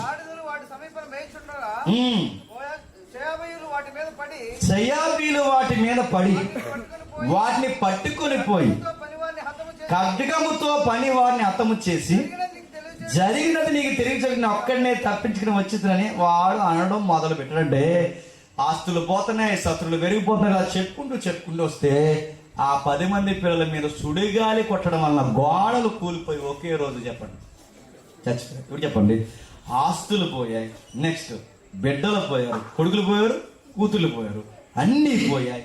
గమ్మత్తేడు చెప్పిన అంతా పోయిన తర్వాత బట్టలు చెప్తున్నాడు. ఇప్పుడు నేను ప్రశ్న అడుగుతున్నాను, ఇదంతా యోబు కింద అగ్ని పరీక్షలు పెట్టేది ఎవరు? చెప్పండి చెప్పారు ఎవరు? సైతాను గాడు. ఎవరంట? ఎవరు చెప్పారు సైతాను గాడు? దేవుడు చెప్పలేదు. ఎవరు చెప్పారు? మీకు విషయం చెప్తానేనండి. ఇప్పుడు ఇలా వర్షం పడింది అనుకుంటే మీకు దేవుడు గుర్తుందో దయ్యం గుర్తుందో చెప్పండి. సభ ఆగిపోతుంది. చెప్పండి. మీకు మబ్బు పట్టింది, ఆ మబ్బు పోవాలని నొక్కి చెప్తున్నా, మళ్ళీ చెప్తున్నా. ఇప్పుడు వర్షం ఇలా పడితే మీకు దేవుడు గుర్తొస్తారా, దెయ్యం గుర్తొస్తారా? చెప్పండి. వెంటనే ఏమంటారు చెప్పిన, అంతా సాతాను పని. ఇది వర్షాలకంట ఎవరంట? సాతాను గారికి వర్షాలు కురిపించే సీన్ ఉందా? ఒక ఆవిడ ఊరెళ్తుందంట, ఆ ఊరెళ్తుంటేనంట టయానికి ఆటో రాలేదంట, ఆటో రానందుకు ఎవరిని తిట్టిందంట? అంతా దయ్యం పని. దేవుడు ఏమంటే చెప్పిన, ఆటోకి నాకు సంబంధం పెట్టాడు. కరెంటు పోయినా ఆయనే, ఆడే, ఆటో పోయినా ఆడే, ఎన్ని పోయినా ఆడే. నువ్వు మొత్తం వాడినే ఎక్కువ తలంచుకుంటున్నావు తప్ప ఆడికంత సీను చెప్పండి లేదు. మీకు విషయం చెప్పనా, బిడ్డలు పోవడానికి కారణం దెయ్యం కాదు. మీకు నచ్చినా నచ్చకపోయినా ఇచ్చిన వాడే తీసేసుకున్నాడు. ప్రాణం పోసేది ఆయనే. చెప్పండి, ప్రాణం తీసే సాతాను గాడికి అంత సీన్ ఉందా? యోబు ఆస్తులు ఇచ్చింది ఆయనే, యోబు ఆస్తులు తీసేసింది ఆయనే. అందుకే నీకు నాకు అర్థమైందో లేదు కానీ అనాల్సిన ఆయనే అన్నాడు. ఏమని? ఆ 20 వచ్చిన చూడండి. అప్పుడు యోబు లేచి తన పై వస్త్రం చింపుకొని తల వెంట్రుకలు గొరిగించుకొని నేల మీద సాష్టాంగపడి నమస్కారం చేసి ఇట్లా, నేను నా తల్లి కాకుండా దిగంబరిగా వచ్చిందని దిగంబరిగా అక్కడికి తిరిగి వెళ్ళదును. యెహోవా ఇచ్చాడు. యెహోవా, ఇప్పుడు చెప్పండి, యెహోవా ఇచ్చాడు. మొత్తం చాలి మనం అన్నా యెహోవా తీసుకున్నాడు అనలేదు, దెయ్యం తీసుకున్నాడు అన్నాము. శ్రమ పొందిన ఆయన అన్నాడు. ఏమని? దేవుడు ఇచ్చాడు, దేవుడు తీసుకొని పోయాడు. ఇంకా విషయం చెప్తాను చూడండి, ఇంకా మీకు క్లారిటీ రావాలంటే, యెహోవా ఇచ్చాడు, యెహోవా తీసుకొని పోయాడు. తీసుకొని పోయినందుకు దేవుని నామానికి స్తుతి కలుగును గాక. ఇది వర్షిప్ అంటే. వర్షిప్ అంటే చెప్పిన 10 ఎకరాలు కలిసి వచ్చినప్పుడు కాదు, 10 ఎకరాలు పోయినప్పుడు. వర్షిప్ అంటే చెప్పిన ఆరోగ్యం తిరిగి వచ్చినప్పుడు కాదు, ఆరోగ్యం కూడా పోయినప్పుడు. ఆరాధన అంటే తెలుసా, అన్నీ బాగున్నప్పుడు కాదు, అన్నీ పోయినప్పుడు. అది స్వచ్ఛమైన ఆరాధన. దయ్యం ఏమంటే చెప్పినా, ఉన్నాయి కాబట్టి స్తుతిపాటలు పాడుతున్నారు, ఇస్తున్నావు కాబట్టి ఆరాధన చేస్తున్నారు, నువ్వు ఇస్తున్నావు కాబట్టి నిన్నుగా నమ్ముతారు. ఇవ్వడం మానే ఈ జనాలు తిట్టుకుంటూ పోతాడు. నేను అన్నాడు. కానీ యోబు ఏమన్నాడు తెలుసా, ఇచ్చినా స్తుతిస్తాను చెప్పండి, ఇవ్వకపోయినా స్తుతిస్తాను, ఆయన ఇచ్చి తీసుకున్నా చెప్పండి ఆయన నామానికి ఘనత కలుగునుగాక అని. ఆయన తర్వాత 2వ అధ్యాయం 4వ వచనం ఏం జరుగుతుంది? అప్పుడు అపవాది చర్మము కాపాడుకొనుటకై, చర్మమును తన ప్రాణము కాపాడుకొనుటకై తన కలిగినది యావత్తును నరులకి ఇచ్చావు కదా. ఆడి మాటల్లో ఆడి బాధలు ఏంటండి? వాళ్ళకి ఇస్తున్నావు. ఆ ఇచ్చే తీసే, బిడ్డలు తీసే, అన్ని ఇచ్చే అన్ని తీసే. నువ్వు బిడ్డలు తీసేస్తావు, ఆస్తులు తీసేస్తావు, అన్నీ తీస్తావు. కానీ మనిషికి ఏమన్నా ఏమి లేకపోయినా వాడికి ఆరోగ్యం ఉంటే చాలు. అందుకు ఆరోగ్యం కూడా తీసే. ఇప్పుడు చెప్పండి, బిడ్డలను తీసేసింది ఎవరు? సాతాను కాదు. బిడ్డలు తీసింది ఎవరు? సాతాను కాదు. ఆస్తులు తీసింది ఎవరు? సాతాను కాదు. ఇంకా చెప్తున్నానండి, ఇప్పుడు యోబు ఆరోగ్యం కూడా తీసేస్తున్నది ఎవరు? సాతాను కాదు. సాతాను గాను కూడా దేవుడు వాడుకుంటాడే తప్ప ఆయన పర్మిషన్ లేకపోతే ఆడు ఏదైనా తోటలో ఎంట్రుకు కూడా లాగలేడు. ఆయన పర్మిషన్ లేకుండా ఏమీ చేయలేడు వాడు. అందుకే ఆ కిందికి అట్టినట్టు చూడండి, ఇంకొకసారి నువ్వు చేయి చాపి. ఎవరితో చెప్తున్నారండి? చెప్పండి. అపవాది దేవుడితో చెప్తున్నాడు. ఏమని? ఇంకొకసారి చేయి చాపంటే ఎవరి మీదకి చేయి చాపమంటున్నాడు? యోబు మీద. అంటే ఈడు చేయి చాపితే ఇన్ని కష్టాలు వస్తున్నాయా యోబుకి? దేవుడు చేయి చాపితే కష్టాలు వస్తున్నాయా? అప్పుడు చెప్పండి, యోబు బిడ్డలు చనిపోయేలా చేయి చాపింది ఎవరు? దేవుడు. యోబు ఆస్తులు పోయేలా చేయి చాపింది ఎవరు? దేవుడు. యోబు ఆరోగ్యం పోయేలా చేయి చాపుతున్నది ఎవరు? ఇప్పుడు మీకు అర్థమైతే యోబు బ్రాకెట్ లో యోబుని తీసి మనల్ని పెట్టండి. మన కష్టం, కన్నీరు, బాధ ఏదన్నా వచ్చిందంటే, నీకు సంబంధం లేకుండా వచ్చి మీద పడుతుందంటే నీ కష్టాలు ఎవరి వలన వస్తున్నాయి? దేవుడు ఏదో నిన్ను రుద్దబోతున్నాడు. నీకు ఆయన గుర్తురాడు. చెప్పండి. సాతాను ఏదో నీ సాధారణ పరిచయం సీనుంది మనకి. నేను మళ్ళీ అడుగుతున్నాను, ఆయన ఏదో నేర్పిస్తాడు. నువ్వు చేసుకున్నదని నెత్తి మీద తెస్తాడు, లేదా నీకైనా ఏదో ఒకటి నేర్పిస్తాడు. మొత్తం మీద కొన్ని కష్టాలు కూడా నడిపిస్తాడు. యోబుకి అర్థమైంది ఏమని? దేవుడే నన్ను కష్టాలు కడుతున్నాడు. రెండోది, సాతానుకు కూడా తెలుసు ఏమని? నువ్వే ఇచ్చావు, నువ్వే తీసే. ఇప్పుడు యోబుకి తెలుసు. యోబు గారి వెనకున్న సాతాను, క్షమించండి, యోబు చుట్టూ కుక్కలా తిరుగుతున్న సాతాను గారికి తెలుసు. ఇప్పుడు తెలిసింది ఎవరికి చెప్పినా? వాళ్ళ ఆవిడ కూడా తెలుసు. ఎవరికి? యోబు గారి భార్య. యోబు గారి భార్య ఏమంటే చెప్పిన, ఇంకెన్నాళ్ళు యథార్థక వదలకుందువు. దేవుడు తిన్నట్టున్నారు. నిజానికి మనోళ్ళైతే ఏమందరు? సాధారణ చూసింది అందరు. ఆవిడేమని చెప్పండి. అంటే ఆవిడకి కూడా తెలుసు కష్టాలు ఎవరి వలన వస్తాయి? దేవుడి వలన. అంటే యోబు గారి భార్య తెలుసు, యోబుకి తెలుసు, దయ్యాలు తెలుసు. అంతా చదివి ఎవరికి తెల్లే చెప్పండి. మొత్తం చదివి దేవుని వదిలేసి ఎవరిని జ్ఞాపకం చేసుకోవడం చెప్పండి. ఆడిని జ్ఞాపకం. ఇప్పుడు గమనించండి, ఇలా జరిగింది. మొత్తం లైఫ్ అంతా అట్టర్ఫ్లాప్ అయిపోయింది. తూర్పు దేశాల్లో ఆయనకంత గొప్పోడు ఎవడు లేడు. ఇప్పుడు తూర్పు దేశాల్లో ఆయనకంత కష్టాలు ఉన్నవాడు ఎవడు లేడు. ఇప్పుడు ఈ కష్టాల టైంలో ఆయన ఫ్రెండ్స్ వచ్చారు ఆయన దగ్గర. వేయాలి స్నేహితులారా. ఆయన ఫ్రెండ్స్ ఎవరు వచ్చారు? ఆ ఫ్రెండ్స్ వచ్చారు. ఫ్రెండ్స్ వచ్చినప్పుడు బాగానే ఉన్నారు. ఈ స్నేహితులు ఎవరితో చెప్పినా ఉన్నంతసేపు బాగానే ఉంటారండి. ఉండి మీద కారం చెల్లిపోతారు. యోబు స్నేహితులు కూడా అలాగే ఉన్నారు. ఏం చేస్తున్నారు చూడండి. వాళ్ళ పేర్లు Eliphaz, Bildad, Zophar. Eliphaz, Bildad, Zophar. ఈ ముగ్గురు వచ్చారట అతనితో దుఃఖించుటకును, అతన్ని ఓదార్చుటకును, పోవాలని ఆలోచించుకొని తమ స్థలంలో విడిచి వచ్చారట. ఎలాగైనా యోబుకు వాదార్పిద్దామని వచ్చారు. వాదార్పు ఇవ్వలేకపోయారు. ఎందుకు చెప్పిన? ఏమని వాదార్పిస్తారు? పోలేరు యోబు పెద్దోడు చనిపోతే చిన్నోడు ఉన్నాడని చెప్పడానికి చిన్నోడు ఉన్నాడా? పోలేరు యోబు 7 కొడుకులు చనిపోయినా కూతుర్లు ఉన్నారు, ఏం బాధపడకంటే కూతుర్లు ఉన్నారా? పోలేరు యోబు కొడుకులు చనిపోయినా కూతురు చనిపోయినా నీ కొడుకులు లాంటి కూతురు లాంటి దాసులు నీకున్నారంటే ఇప్పుడు ఆ దాసులు ఉన్నారా? పోనీ ఎవరైనా పోతే పోయారా? యోబు నీ భార్యని అంటి పెట్టుకున్నది కదరా, ఆవిడైనా ఉంది కదంటే ఇప్పుడు ఆవిడ ఉందా? ఏమని వాదార్త చెప్పడు? రే భార్య లేదు, కొడుకులు లేరు, కూతురు లేరు, దాసులు లేరు, ఆస్తులు లేవు, ఏమీ లేకపోయి నీకు ఆరోగ్యం ఉందనడానికి ఆరోగ్యం ఉందా? యోబుని ఏముందని చూపించి వాదార్పిస్తారు. ఏమీ లేదు యోబు దగ్గర. అందుకే వాదార్చలేక వాళ్ళు చేసిన మంచి పని ఏంటంటే 12 వచనంలో వారు వచ్చి దూరం నిలబడి కనులెత్తి చూసినప్పుడు అతను పోల్చలేక తమ వస్త్రములు చింపుకొని ఆకాశం తట్టు తల్ల మీద బూడిద జల్లుకొని ఎరిగెత్తి ఏడ్చి అతని బాధ అత్యధికంగా ఉండినని గ్రహించి ఎవరిని అతనితో ఒక్క మాటైనను ఒక పలుకైనను ఏమీ పలకకుండా 7 దినములు అతనితో కూడా నేల మీద మంచి వాదార్పులకు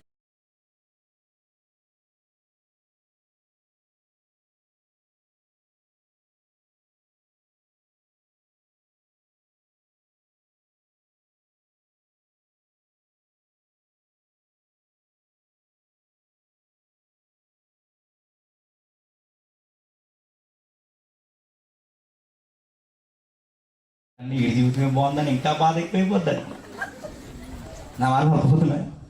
నాకన్నాడు ఇంకా బాగున్నాడు ఇంకా నువ్వు అలా చేయకు. నిజమైన స్నేహితుడు అయితే ఆడు నవ్వుతే నవ్వు చెప్పండి, ఆడు ఏడుస్తే ఏడుపులో సరైన ఆధారపడి చెప్తాను.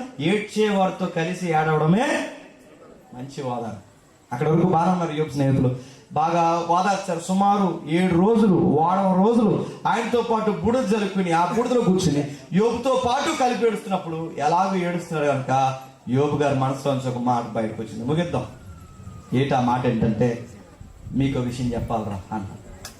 ఏంటి ఆ యోబు మాట్లాడుతారు. ఆ తర్వాత యోబు మాట్లాడటం మొదలు పెట్టాడు. 6 రోజుల తర్వాత పుట్టిన దినం శపించుకున్నాడట. యోబు ఇలాగ అన్నాడట, నా తల్లి గర్భధ్వరమును అది మూయినందుకును, నా నేత్రములకు బాధ మరుగు చేయనందుకును నేను పుట్టిన దినం లేకపోవును గాక, మగపిల్ల పుట్టిన ఒకటి చెప్పండి రాత్రి లేకపోవును గాక, ఆ దినం అంధకారము కమ్మును గాక, పైనుండి దేవుడు దాన్ని ఎంచుకుంటును గాక, వెలుగు దాని మీద ప్రకాశింపకుండును గాక, చీకటి గాఢాంధకారం మరలా దాన్ని మీ యొద్దకు తీసుకుంటును గాక, మేఘం దాన్ని కమ్మును గాక, పగల కమ్మినట్టు అంధకారం దాన్ని బెదిరించును గాక, అంధకారం ఆ రాత్రి పట్టుకును గాక, సంవత్సరాలు గాని దినాలు గాని మాంసాలు గాని సంఖ్యలు దానికి లేకుండా ఉండును గాక, ఆ రాత్రి ఎవడను జననము కాకుండా దానికి ఉండకుండా ఉండును గాక, ఎలుగు లేకపోతే కాక దానికంటే దేనికి నేను పిండముకున్న దానికి, నేను పిండమని ఉండగా నా తల్లి గర్భంలో ఉండగా నా మీద వెలుగు పడకపోతే బాగును, నన్ను చీకటి కమ్మేస్తే బాగును, నన్ను పగలు దర్శించకపోతే బాగును, అంధకారం నన్ను పట్టుకుంటే బాగును, నాకు సంవత్సరాలు నెలలు మాంసాలు లేకపోతే బాగును అంటూ నేను ఒకరిని పుట్టానని జనం చెప్పకపోతే బాగుండు, నేను పుట్టానని ఉత్సాహతోని పాటలు పాడకపోతే బాగుండు, నేను పుట్టానని గుడ్ న్యూస్ అని ఒకటి చెప్పకపోతే బాగుండు. ఇంకా 9 సంధ్య వేళ ప్రకాశించే నక్షత్రాలు నన్ను కమ్మేస్తే బాగుండు, అంధకారం కమ్మేస్తే బాగు. ఇంకా కింద కట్టాడు ఏమని, ఎలుగు కొరకు అది ఎదురు చూడగా నా పిండానికి ఎలుగు లేకపోతే బాగుండు, ఏకువ కనురెప్పలకు చూడకుండా ఆ చీకట్లోనే నశించిపోతే బాగుండు. ఇంకా తెగించి ఒక మాట అన్నాడు, పుట్టుకలోనే చచ్చిపోతే బాగుండు. ఎందుకు మాట్లాడుతున్నాడు చెప్పండి. వయసుకు వచ్చిన కొడుకులు కూతుర్లు, తనకు తోడుండాల్సిన కొడుకులు కూతుర్లు, నేడో రేపో పెళ్లిళ్ళు చేద్దాం అనుకున్న కొడుకులు కూతుర్లు కళ్ళ ముందు చనిపోతే ఏ తండ్రి అయినా అనే మాట ఏంటి చెప్పండి. వాళ్ళ సాగు నేను చూడటం ఏంటి, నేనే ముందు చనిపోతే బాగున్నారు. ఇన్ని కష్టాలు చూసే కన్నా, ఇన్ని బాధలు చూసే కన్నా, నా భార్య దూరంగా జరిగి, నా పిల్లల దూరం అయిపోయి, నా ఆరోగ్యం పోయి, అన్నీ పోయి, నా గౌరవం పోయి, ఇన్ని బాధలు చూసే కన్నా నేను చచ్చిపోతే బాగున్నాను, నేను పుట్టకపోతే బాగున్నాను, లేకపోతే బాగున్నాను. ఈ మాటలు పక్కనున్న వాళ్ళు ఉన్నారు, ఎవరు చెప్పండి, ఆ స్నేహితులు ఉన్నారు. అప్పుడు అన్నారు, ఒరే యోబు నువ్వేమనుకున్నట్టు ఒక మాట అంటాను, నువ్వేదో చేసావురా దేవుడికి వ్యతిరేకంగా, అందుకే నేను కష్టాలు వచ్చినాయి అన్నారు. వీళ్ళ స్నేహితులు దుర్మాటలో చెప్పండి. స్నేహితులు చెప్పిన మన బాధల్లో మనం ఉండి మనం ఏడుస్తుంటే సరిగ్గా వీళ్ళు వచ్చి మన మీద కామెంట్లు చేయడం మొదలెడతారు. వీళ్ళ స్నేహితులా, ఇస్కరియోతు యోధాలా? మీకు ఇంకా చెప్పనా, మన ఇంట్లో మనుషులు పోయి మనం ఏడుస్తుంటే, మన కష్టాల్లో మనం ఏడుస్తుంటే, మన ఇంటికి వచ్చి మన లోపలికి వచ్చి పోన్లేరని చెప్పి మళ్ళీ బయటకు వచ్చి టెంట్ కింద కుర్చీలు వేస్తే ఆ కుర్చీల్లో కూర్చొని మనకి ఇచ్చిన టీ తాగి పొగడి చేసి మన మీదే కామెంట్ చేస్తారు. తెలుసా, మనిషిపోయి మనం ఏడుస్తుంటే వీళ్ళు బయట ఉందనే మాట చెప్పినా, ఏదో చేశారండి దేవుడికి వ్యతిరేకంగా. నువ్వు చూసావరా, ఏదో చేశారు, నువ్వు చూసావా? నువ్వు స్నేహితుడిగా మాట్లాడచ్చా? నువ్వు ధైర్యం ఉండాల్సింది పోయి ఆ టైంలో నువ్వేం చేస్తున్నావు? వీళ్ళు పెట్టి చనిపోయిందంటే ఇలా చేశారు, వీళ్ళు నాన్న చనిపోయింటే ఏం చేస్తారు నువ్వు అనొచ్చా? నేను ఇచ్చి టీ తాగేసి మళ్ళీ మా మీద కామెంట్, నువ్వు సమస్యలు తినేసావు, 2 సమస్యలు తినేసావు. నేను అడుగుతాను, సమస్యలు తినేసి టీ తాగి మేము వేసిన టెంట్లో వచ్చి మా ఇంటికి వచ్చి మా బాధలు ఉంటే నువ్వు దేవుడిని అడ్డెట్టుకుని మా మీద నిందలేస్తున్నావు. చూసావా, సేమ్ ఇదే వంకర పని ఎవరు చేస్తున్నారు తెలుసా? యోబు స్నేహితులు చేస్తారు. యోబు స్నేహితులు ఎప్పుడైతే చేస్తున్నారో ఇలా చేస్తున్నప్పుడు యోబుని ఇంకా అంటే యోబు బిడ్డలు పోయారని బాధపడుతుంటారు, యోబు ఆస్తులు పోయారని బాధపడుతుంటారు, యోబు జీవితం ఎలా అయిపోయి చచ్చిపోతే బాగుంది యోబు బాధపడుతుంటే అన్నారంటే ఇంకా బాధ పెట్టడానికి నువ్వేదో పాపం చేశావు అన్నాడు. యోబుకి ఎలా ఉంటుంది, నేనేం పాపం చేశాను రా, తూర్పు దేశాల్లో యథార్థంగా నేను బ్రతికాను, తూర్పు దేశాల్లో భయభక్తులు కలిగి బ్రతికాను, నేనేం పాపం చేశానంటే ఇలా అన్నారంట, నువ్వేదో పాపం చేశారు. వీళ్ళు పాపం చేశారని వీళ్ళు, పాపం చేయలేదని ఈయన, పాపం చేశారని వీళ్ళు, పాపం చేయలేదని ఈయన, చేశారని వీళ్ళు, చేయలేదని ఈయన, చేశారని వీళ్ళు, చేయలేదని ఈయన.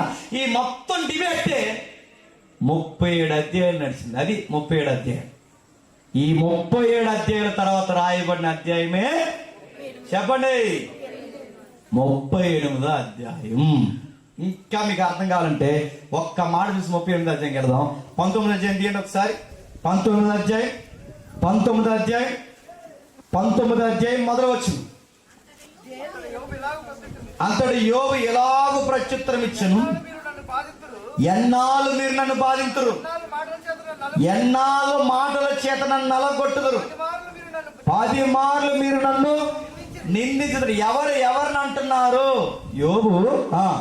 యోబు స్నేహితులు అంటున్నాడు. ఏమని? ఎన్నాళ్ళు మీరు నన్ను బాధిస్తారు, ఎన్నాళ్ళు మాటల చేత నన్ను నలగొడతారు, 10 మార్లు మీరు నన్ను నిందించారు. సిగ్గు లేక మీరు నన్ను బాధిస్తున్నారు.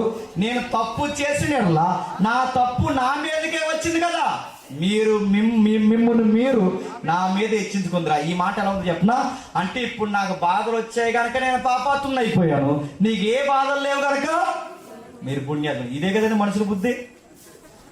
బాధలు ఉంటేనేమో మనం ఏదో పాపాత్ము. ఇది మాత్రం బతికి చూడండి. మనం బాధలు ఉన్నప్పుడు అందరూ మనకు సలహాలు ఇచ్చేవాళ్ళే. మన బాధలు ఉన్నప్పుడు అందరూ మనకు ముచ్చట్లు చెప్పారు. మన బాధలు ఉంటే అందరు నీతిమంతులే. ఏదో చేశారండి అందుకే వచ్చిందండి, ఏదో చేశారండి అందుకే ఆర్థికంగా నలిగిపోయారండి, ఏదో చేశారండి అందుకే వాళ్ళు చచ్చిపోయారండి, ఏదో చేశారండి. ఏం చేశారు? వాడు ఇప్పటికి ఎంత బాధపడుతుంటే నువ్వు ఇంకా నిందలేస్తున్నావు. నువ్వు స్నేహితుడువా, బంధువా? అసలు ఆ మనిషి, సాటి మనిషి నువ్వు అలా అనవచ్చా? నీకు బుర్ర పని చేస్తుందా? ఒకే ఈదులో సంవత్సరాలు కలిసి బతుకుతున్నారే, ఈ పక్కీలో ఉన్న ఈడికి నీ పేరు పెడతావంటే అసలు నీకు మానవతావాదమైన పని చేస్తుందా? చిన్నప్పటి నుంచి ఒకరు చూసుకుని బతుకుతున్నారుగా. బాధలు ఉంటే తోడు ఉండాలి కానీ ఇప్పుడు నిందలేయడం సబవా? పైపచ్చికి మనం దేవుడి పిల్లలు అవుతామా? అడుగుతున్నారు చూడండి. ఎన్నాళ్ళు రామి నన్ను బాధపడతారు, 10 మార్లు నన్ను నిందించారు, నన్ను బాధపడుతున్నారు. ఒకవేళ నాకు తప్పు ఉంటే నా తప్పు నా మీదకి వచ్చిందిగా ఊరుకోండి, కానీ టైం చూసుకుని మీరు గొప్పలుగా మాట్లాడండి. ఎలాంటి వంకరులకు దూరం ఉండండి. మళ్ళీ చెప్తున్నా, మనం ఏదన్నా బాధలు ఉంటే మన కోసం నలుగురికి చెప్పి, మనం ఏదన్నా బాధలు ఉంటే మన కోసం నలుగురు ఫోన్ చేసి చెప్పి, మనం ఏదన్నా బాధలు ఉంటే మన మీద ఇంకా రెట్టింపు నిందలేసే వాళ్ళు ఎవరుంటే వాళ్ళతో మీ స్నేహాలు కట్ చేయండి. అది డేంజర్ కాదు. వాళ్ళు మళ్ళీ చెప్తున్నాను, ఇలాంటి వాళ్ళు చెప్తున్నాను. అందితే జుట్టు, అందకపోతే కాళ్ళు, పని అవుతో ఒకలాగా, పని అవ్వకపోతే ఒకలాగా. యోబు స్నేహితులు పని చేస్తున్నారు చూడండి. యోబుని బాధ పెట్టారు. అప్పుడు యోబు అన్నాడు, తెగించి ఒక మాట అనేసాడు. ఆ మాట ఆయన అనకూడదు. అలాగైతే దేవుడు నాకు అన్యాయం చేసిననియు తన వలలో పక్షిని చిక్కించుకున్నట్టు నన్ను చిక్కించుకున్నాడని మీరు తెలుసుకుని ఊరుకోండి. ఏమంటాడు చెప్పండి. రే సరే నేను తప్పు చేశాను, మీరు అన్నట్టే నేను ఏదో తప్పు చేస్తే దేవుడు నన్ను నిందిస్తాడంటే నేను మాట అంటున్నాను. నాకు తెలిసినంత వరకు నేను తప్పు చేయలేదు, నాకు తెలిసినందుకు నేను ఎవరికి అన్యాయం చేయలేదు, నాకు తెలిసినందుకు నేను ఎక్కడ నాయి తప్పు బ్రతకలేదు. కానీ ఇంత నీతిగా బ్రతికినా నాకేదో ఇంత నింద జరుగుతుంటే మీ ఆర్గ్యుమెంట్ నిజమైతే దేవుడు నాకు ఏదో చెప్పండి అన్యాయం చేశాడు. యోబు నోట ఏ మాట రాకూడదు అదే మాట వచ్చేసింది. ఆ మాట ఏంటి తెలుసా? దేవుడు నాకు అన్యాయం చేశాడు. ఇలా 3 స్నేహితులు బురదం చేశారు. యోబు స్నేహితులే కాదు, భార్య అతను బాధ పెట్టే మాట అనేసింది. ఇలాంటి పరిస్థితులు ఇక అందరితో వాదించి ఇసుకుపోయి ఆ బూడిదలో కూర్చుని ఇక జీవితంలో చనిపోతే బెటర్ అనుకునే టైంలో సుడిగాల్లో ప్రత్యక్షమయ్యాడు. ఎవరు చెప్పండి? యెహోవా. ఇది 38. ఇప్పుడు చదవండి, మీకు అర్థమవుద్ది ఏం జరుగుతుంది. 38 అధ్యాయం ముగిద్దాం. 38 అధ్యాయం మొదలు వచ్చింది. అప్పుడు యెహోవా సుడిగాల్లో నుండి ఇలాగు యోబునకు ప్రత్యుత్తరం ఇచ్చెను, జ్ఞానము లేని మాటలు చెప్పి ఆలోచన చెరుపుచున్న వీడెవడు? ఇప్పుడు ప్రశ్న, ఇంటికి వీడెవడు? యోబు గారు ఆలోచన జరుపుతున్న వీడెవడు? ఇప్పటి వరకు యోబు గారు ఆలోచన జరుపుతున్న 3 ఉన్నారు. ఈ 4వ వాడెవడు? మీరు ఇంటికి వెళ్ళి చదవండి. 32 అధ్యాయం తగులుతాడు వీడు. వాడి పేరు ఎలీఫజ్. ఎవరు? ఎలీఫజ్. అంటే ఈ ఎలీఫజ్ కూడా వచ్చేటట. అంటే యోబు స్నేహితులు యోబుని తప్పడుతున్నారు. ఇప్పుడు కొత్తగా 4వ వచ్చి చెప్పండి, యోబు కన్నా చిన్న వయసు వీడు వచ్చి అన్నట నువ్వేదో తప్పు చేస్తావు, దేవుడు న్యాయవంతుడు, నువ్వే తప్పు. అంటే కొంతమంది మనమే నింద ఎలా మోపుతారు చెప్పిన, వీళ్ళ దేవుడికి సపోర్ట్ చేస్తున్నట్టుగా మనల్ని నిందిస్తూ వీళ్ళ దేవుడి తరపునట్టు మాట్లాడుతుగా మనల్ని నేరస్తులుగా తీరిస్తే, చివరికి వీళ్ళ దేవుడి తరపున మాట్లాడుతూ మన నేరస్తులుగా మారిస్తే, మన దృష్టిలో తెలియకుండా మన దృష్టిలో ఎవరిని విలనం చేస్తున్నారో తెలుసా? దేవుడిని విలనం చేయాలి. వీళ్ళకి జ్ఞానం లేదు, వీళ్ళకి వాదాచడం రాదు, వీళ్ళకి నీతి మాట్లాడటం రాదు. వీళ్ళ వాక్యాలు మాట్లాడుతాం అనుకుంటారు తప్ప, వీళ్ళకి ఏదో నీతి మాట్లాడేస్తాం అనుకుంటారు తప్ప, వీళ్ళ సరాసరి ఎవరెవరు గొడవ పెడుతున్నారు చెప్పండి? దేవుడికి ఆ విశ్వాసకి గొడవ పెడతారు. అందుకే యోబు స్నేహితులు పెట్టిన మాటలకి దేవుడు కోపం వచ్చింది అంటున్నాడు, ఈడెవడో నాలుగవ, ఈడెవడో ఆ ముగ్గురు నోరు మూయించి నీ నోరు మూయించడానికి జ్ఞానం లేని మాటలు చెప్పి నీ మీద ఎగిరెగిరి అరుస్తున్న వీడెవడో. ఇదేమని చెప్పుకోండి తెలుసా? ఇది గొప్పలెక్కమండి. ఇదేమని చెప్పుకోండి తెలుసా? మీకు అర్థం కావాలంటే ఒకసారి వెనక అధ్యాయానికి రండి. 36వ అధ్యాయం మొదటి వచనం నుండి. మరియు యోబు ఇంకా ఇట్లా, నేను కొంతసేపు యోబు నన్ను ఓర్చుకును, ఈ సంగతి నీకు తెలియచేదును, ఎలాగనగా నేను దేవుని పక్షముగా నేను మాట్లాడు. వీడు ఎవరు చెప్పాడు దేవుని పక్షం మాట్లాడాడని? అంటే వీడికి ఈడే అనేసుకుంటాడు, వీడికి ఈడే చెప్పేసుకుంటాడు. చివరికి యోబుకి ఇష్టమైన దేవుడికి ఇష్టమైన యోబుని కూడా వీడు తప్పు అంటున్నా. నేను మళ్ళీ చెప్తున్నాను, గుర్తుపెట్టుకోండి. వీడు సరాసరి యోబుని పాయింట్ అవుట్ చేస్తున్నాడంటే, వీడు సరాసరి ఎవరి కనుగుడ్లో ఏలాడుతున్నాడు తెలుసా? దేవుడు కనుగుడ్లే. దేవుడు కనుగుడ్లో ఏలుంటాడు, చెయ్యి ఉంటాడు అని ఉంటాడు చెప్పండి. మట్టి కలిపి పడతాడు అని ఆడుంటాడా? అదే చూడండి, ఆడు దేవుని పక్షాలు మాట్లాడతాం అనుకుంటున్నాడు. దూరం నుండి జ్ఞానము తెచ్చుకుంది. వీడి దూరానికి వెళ్ళి నేర్చుకుంది యూనివర్సిటీలో, ఎక్కడో ఏదో ఆక్స్ఫర్డ్ యూనివర్సిటీలో నేర్చుకున్నట్టు, దూరం నుండి జ్ఞానం తెచ్చుకుందును, నన్ను సృజించిన వారికి నేను నీతిని ఆరోపించదు. నా దేవుడు గొప్పడని చెప్తూ నా మాట ఏమాత్రం అబద్ధము కావు, పూర్ణ జ్ఞాని ఒకడు. ఇప్పుడు చెప్పండి, ఈడే చెప్పేసుకుంటున్నాడు ఏమని చెప్పండి? యోబు నీ ముందున్నది ఎవడు చెప్పనా? చిన్నోడు కాదు, ఎవరంట? జ్ఞానం ఒకడు మాట. నువ్వు జ్ఞానివని నీకు నువ్వు చెప్పుకోండి కాదు, నేను చెప్పాలి. ఇప్పుడు ఒకటి జ్ఞానం ఎవరు చెప్పాలండి? ఎదుటోడు చెప్పాలి. నీకు నువ్వే చెప్పేసుకుంటున్నావు, నువ్వు జ్ఞానివా అజ్ఞానివా? జ్ఞానం కలిగిన ఎలా ఉంటాడు? సామెతలు ఉంటుంది. జ్ఞానం కలిగిన వాడు మౌనంగా ఉంటాడు, జ్ఞానం కలిగిన వాడు తగ్గించి ఉంటాడు, జ్ఞానం కలిగిన వాడు గుర్తులు చెప్పిన ఎదుటోళ్ళు మేలు కోరతాడు. జ్ఞానం లేని వాడు జ్ఞానం చెప్పుకున్నాడు ఏం చెప్తాడు చెప్పిన? అందరికీ పేరు పెట్టుకుని తిరిగి జ్ఞానం అనుకుంటాడు. కవిత రాశాడు ఒక పాస్టర్ గారు, బలి రాశాడు. ఏమన్నా తెలుసా? ఈ మధ్య నాకు తెలిసింది, అంతా తెలిసిన తర్వాత నాకు తెలిసింది, ఏమీ తెలియదు అన్న సంగతి ఇప్పుడు నాకు తెలిసింది అన్నాడు. అది కవిత. అంతా తెలిసాక తెలిసింది, నాకేమీ తెలియదు. ఇది కదా జ్ఞానం అంటే, ఇది కదా తగ్గింపు అంటే. యోబు స్నేహితులు బాధ పెడతారు, యోబుతో పాటు ఎలుహు బాధ పెడతారు. ఎంతమంది బాధపడతారు? దేవుడు అన్నాడు, లేచి పౌరుషం తెచ్చుకొని నేను కొన్ని ప్రశ్నలు అడుగుతాను, యోబు నాకు సమాధానం చెప్పు. ఆ ప్రశ్న ఏంటంటే, భూమి ఎప్పుడు పుట్టిందో చెప్పు. ఇప్పుడు ఎవరు కాకూడదు తినేసారండి? ఆ ముగ్గురు, ఈ నలుగురు. ఇప్పుడు ఈయన వచ్చాడు ఐదోవాడు, ఎవరు చెప్పండి? ఇప్పుడు వచ్చి అడుగుతాడు ఏమని? భూమి ఎప్పుడు పుట్టింది. ఇన్ని బాధల్లో తిక్కలేసుకున్నవాడిని భూమి ఎప్పుడు పుట్టిందంటే ఎలా ఉంటుందండి?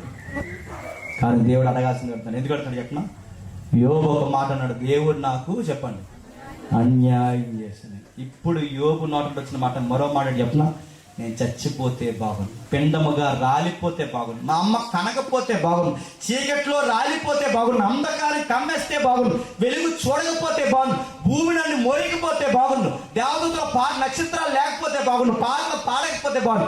ఇన్ని మాటలు ఆ 3వ అధ్యాయం అన్నది ఎవరండి? యోబు. ఇప్పుడు యోబు అన్న మాటలు యోబు నోటే తప్పని ఒప్పుకోవాలి అంటే, యోబుడు దేవుడు క్వశ్చన్స్ అడుగుతున్నాడు, ప్రశ్న అడుగుతున్నాడు. ఏం ప్రశ్న అడుగుతుంది తెలుసా? భూమి ఎప్పుడు పుట్టిందో చెప్పు. ఎందుకు మాట్లాడి చెప్పనా?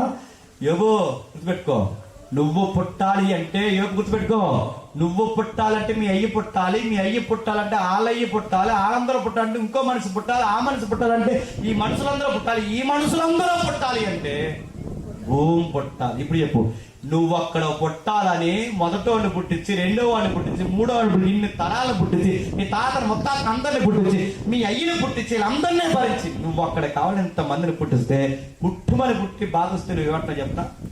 పుట్టకపోతే నీ పుట్టిక వెనకాల నువ్వు పుట్టాలని భూమిని పుట్టించాను. ఇప్పుడు అడుగుతున్నాను, పుట్టకపోతే బాగుండి అన్నావుగా, భూమి ఎప్పుడు పుట్టిందో చెప్పు. చెప్పు, నేను అడుగుతున్నా. నువ్వు అడిగిన ప్రశ్నకే సమాధానం. భూమి ఎప్పుడు పుట్టిందో చెప్పు. ఇప్పుడు మళ్ళీ అడుగుతున్నాడు, భూమి ఎప్పుడు పుట్టిందో కాదు, మరో మాట అడుగుతున్నాడు. ఉదయ నక్షత్రాలు ఏకముగా కూడి పాటలు ఎప్పుడు పాడే? ఇందాక ఏమన్నాడు? నేను పిండగున్నప్పుడు నక్షత్రాలు నన్ను చూడకపోతే బాగున్నాను. ఇప్పుడు దేవుడు అంటున్నాడు, నక్షత్రాలు చూడకపోతే బాగున్నావే. నక్షత్రాలు ఎప్పుడు పుట్టాయో చెప్పు. భూమి ఎప్పుడు పుట్టిందో చెప్పు. అంధకారం కమ్మేస్తే బాగున్నావు కదా. గాఢాంధకారం దానికి పొత్తుకుట్టలుగా పెట్టినప్పుడు నీ ఉంటేవా, ఆ అంధకారం ఎప్పుడు పుట్టిందో చెప్పు. వెలుగు లేకపోతే బాగున్నావే, ఆ వెలుగు ఎప్పుడు పుట్టిందో చెప్పు. సంవత్సరాలు లేకపోతే బాగున్నావే, కాలం ఎప్పుడు పుట్టిందో చెప్పు. సముద్రాలు ఎందుకు పొంగుతున్నాయో చెప్పు. ఈ ఋతుక్రమం ఎందుకు జరుగుతుందో చెప్పు. ఇవన్నీ చెప్పు. నువ్వు చెప్పలేవు. చీకటి చూడకపోతే బాగున్నావు, చీకటి ఎప్పుడు పుట్టిందో చెప్పు. వెలుగు లేకపోతే బాగున్నావు, వెలుగు ఎప్పుడు పుట్టిందో చెప్పు. అంధకారం కమ్మితే బాగున్నావు, అంధకారం ఎప్పుడు పుట్టిందో చెప్పు. నేను పుట్టకపోతే బాగున్నావు, భూమి ఎప్పుడు పుట్టిందో చెప్పు. సంవత్సరాలు లేకపోతే బాగున్నావు, కాలం ఎప్పుడు పుట్టిందో చెప్పు. నువ్వు పుట్టినప్పుడు పాటలు పాడకపోతే బాగున్నావు, ఫస్ట్ సాంగ్ ఏంజల్స్ ఎప్పుడు పాడాయో చెప్పు. మొట్టమొదటి పాట దేవదూతల యూనివర్స్లో ఎప్పుడు పాడే చెప్పు. నీకు తెలుసా, నీకు తెలుసా తెలుసా తెలుసా అని అడుగుతాడంటే, యోబుకు తెలుసా తెలియదా? తెలియదు. నేను చెప్పనా, నువ్వు పుట్టలేదు, చెప్పండి. మీ తాత పుట్టలేదు, మీ ముత్తాత పుట్టలేదు, ఎవ్వరూ పుట్టలేదు. భూమి పుట్టినప్పుడు నువ్వు లేవు, చీకటి పుట్టినప్పుడు నువ్వు లేవు, వెలుగు పుట్టినప్పుడు నువ్వు లేవు, ఎవరూ లేరు. ఈ భూమి రవ్వంతా కూడా చేయబడక మునిపే గాఢాంధకారం దానికి అమ్ముకొని జలములను దానికి అమ్మేసినప్పుడు, పదార్థం మునిగిపోతున్నప్పుడు, ఎవరో లేనప్పుడు, అంధకారమందు వెలుగు కలుగును గాక, నిరాకారమైనది శూన్యముగా ఉన్నది నివాసయోగ్యంగా మారిన కాక అని చెప్పినప్పుడు నీ ఉంటేవా, నువ్వు లేవు. కానీ నేనున్నాను, గుర్తుపెట్టుకో. యోబు, నిన్నున్నా, నేడున్నా, రేపుంటా, రాసి పెట్టుకో. నిన్న నేడు నిరంతరము ఏకరీతికుంటా. ఒక మాట గుర్తుపెట్టుకో. యోబు ఒక మాట చెప్తున్నా, ఆ రోజున్న వాడిని ఈ రోజున్నాను, ఈ రోజున్న వాడిని రేపుంటాను. ఎన్ని శ్రమలు వచ్చినా నువ్వు నా వైపు చూస్తే సదాకాలము నీతో నేనుంటాను. నువ్వేం చేస్తున్నా చెప్పనా, ఈ గాలి గొట్టంగా వచ్చి అందరూ మాట్లాడుతుంటే ఇంకా కృంగిపోతున్నావు. లేచి జ్ఞానం లేని మాటలు చెబుతుంటే, ఆ ఆలోచన చెరుపుతుంటే ఎందుకు కృంగిపోతున్నావులే. మన దేవుడితో వచ్చిన గొడవ చెప్తున్నా, నీ జీవితంలో నా జీవితంలో గొప్ప కార్యాలు చేయాలి అంటే, ఆయన కార్యం చేయాలంటే ముందు నువ్వు లేచి నిలబడాలి. నువ్వు స్ట్రాంగ్గా ఉండాలి, నువ్వు లేచి నిలబడాలి. ఆయన నిలబడతాడు. లేచి నిలబడి పౌరుషం తెచ్చుకొని ఏమంటున్నాడు, పౌరుషం తెచ్చుకొని నీ నడుము బిగించుకోలే. ముగ్గురు ఎలా అంటే కృంగిపోతావా? ఈ నాలుగు కూడా వచ్చేదో వాడితే కృంగిపోతావా? నీ భార్య ఏదంటే దుఃఖముఖంలో అయిపోతావా? బిడ్డ చనిపోతే బాధపడతావా? చావొస్తే ఇంకా ఏడుస్తావా? మళ్ళీ చెప్తా, యోబు అందరూ అలా ఏడుస్తున్నారు లేదా నాకు తెలియదు, కానీ నువ్వే ఆడకూడదు. మళ్ళీ చెప్తున్నాను, బయట వాళ్ళకి కష్టాలు వస్తే బయట వాళ్ళు ఎక్కెక్కి సూసైడ్ చేసుకుంటారేమో, కానీ బైబిల్ పట్టుకుని దేవుడు నమ్ముకున్నాం అని చెప్పిన మనం మాత్రం గుర్తుపెట్టుకోండి, బెదరక అదరక ధైర్యముగా నిలబడాలి. రానే ఈ రోజు మాట్లాడుకోని, ఈ రోజు మాట్లాడినే, ఆ ఇంట్లో మనం మాట్లాడినే, ఈ నలుగురు వేయనే, ఈ జబ్బు వస్తుందా రానే, ఈ అప్పులా రానే, ఎన్నన్నా జరగని ముందు నువ్వు నిలబడు. వాడేదంటే కురిగిపోతావు, ఈడేదంటే కురిగిపోతావు. ఈ నలుగురు కాదు, ఈ 400 మంది అక్కడే ఆయన సెలవు లేకుండా నా తల వెంట్రుకల్లో చెప్పండి ఒక ఎంట్రుకు కూడా రాలదు. లేదండి అందరు నాకు మాట్లాడుకొని వాళ్ళ పని పాట మాట్లాడుకొని అప్పుడు వస్తాడు రానే, అప్పుడు అప్పించే వస్తాడు రానే, వెళ్ళిపోతాడు.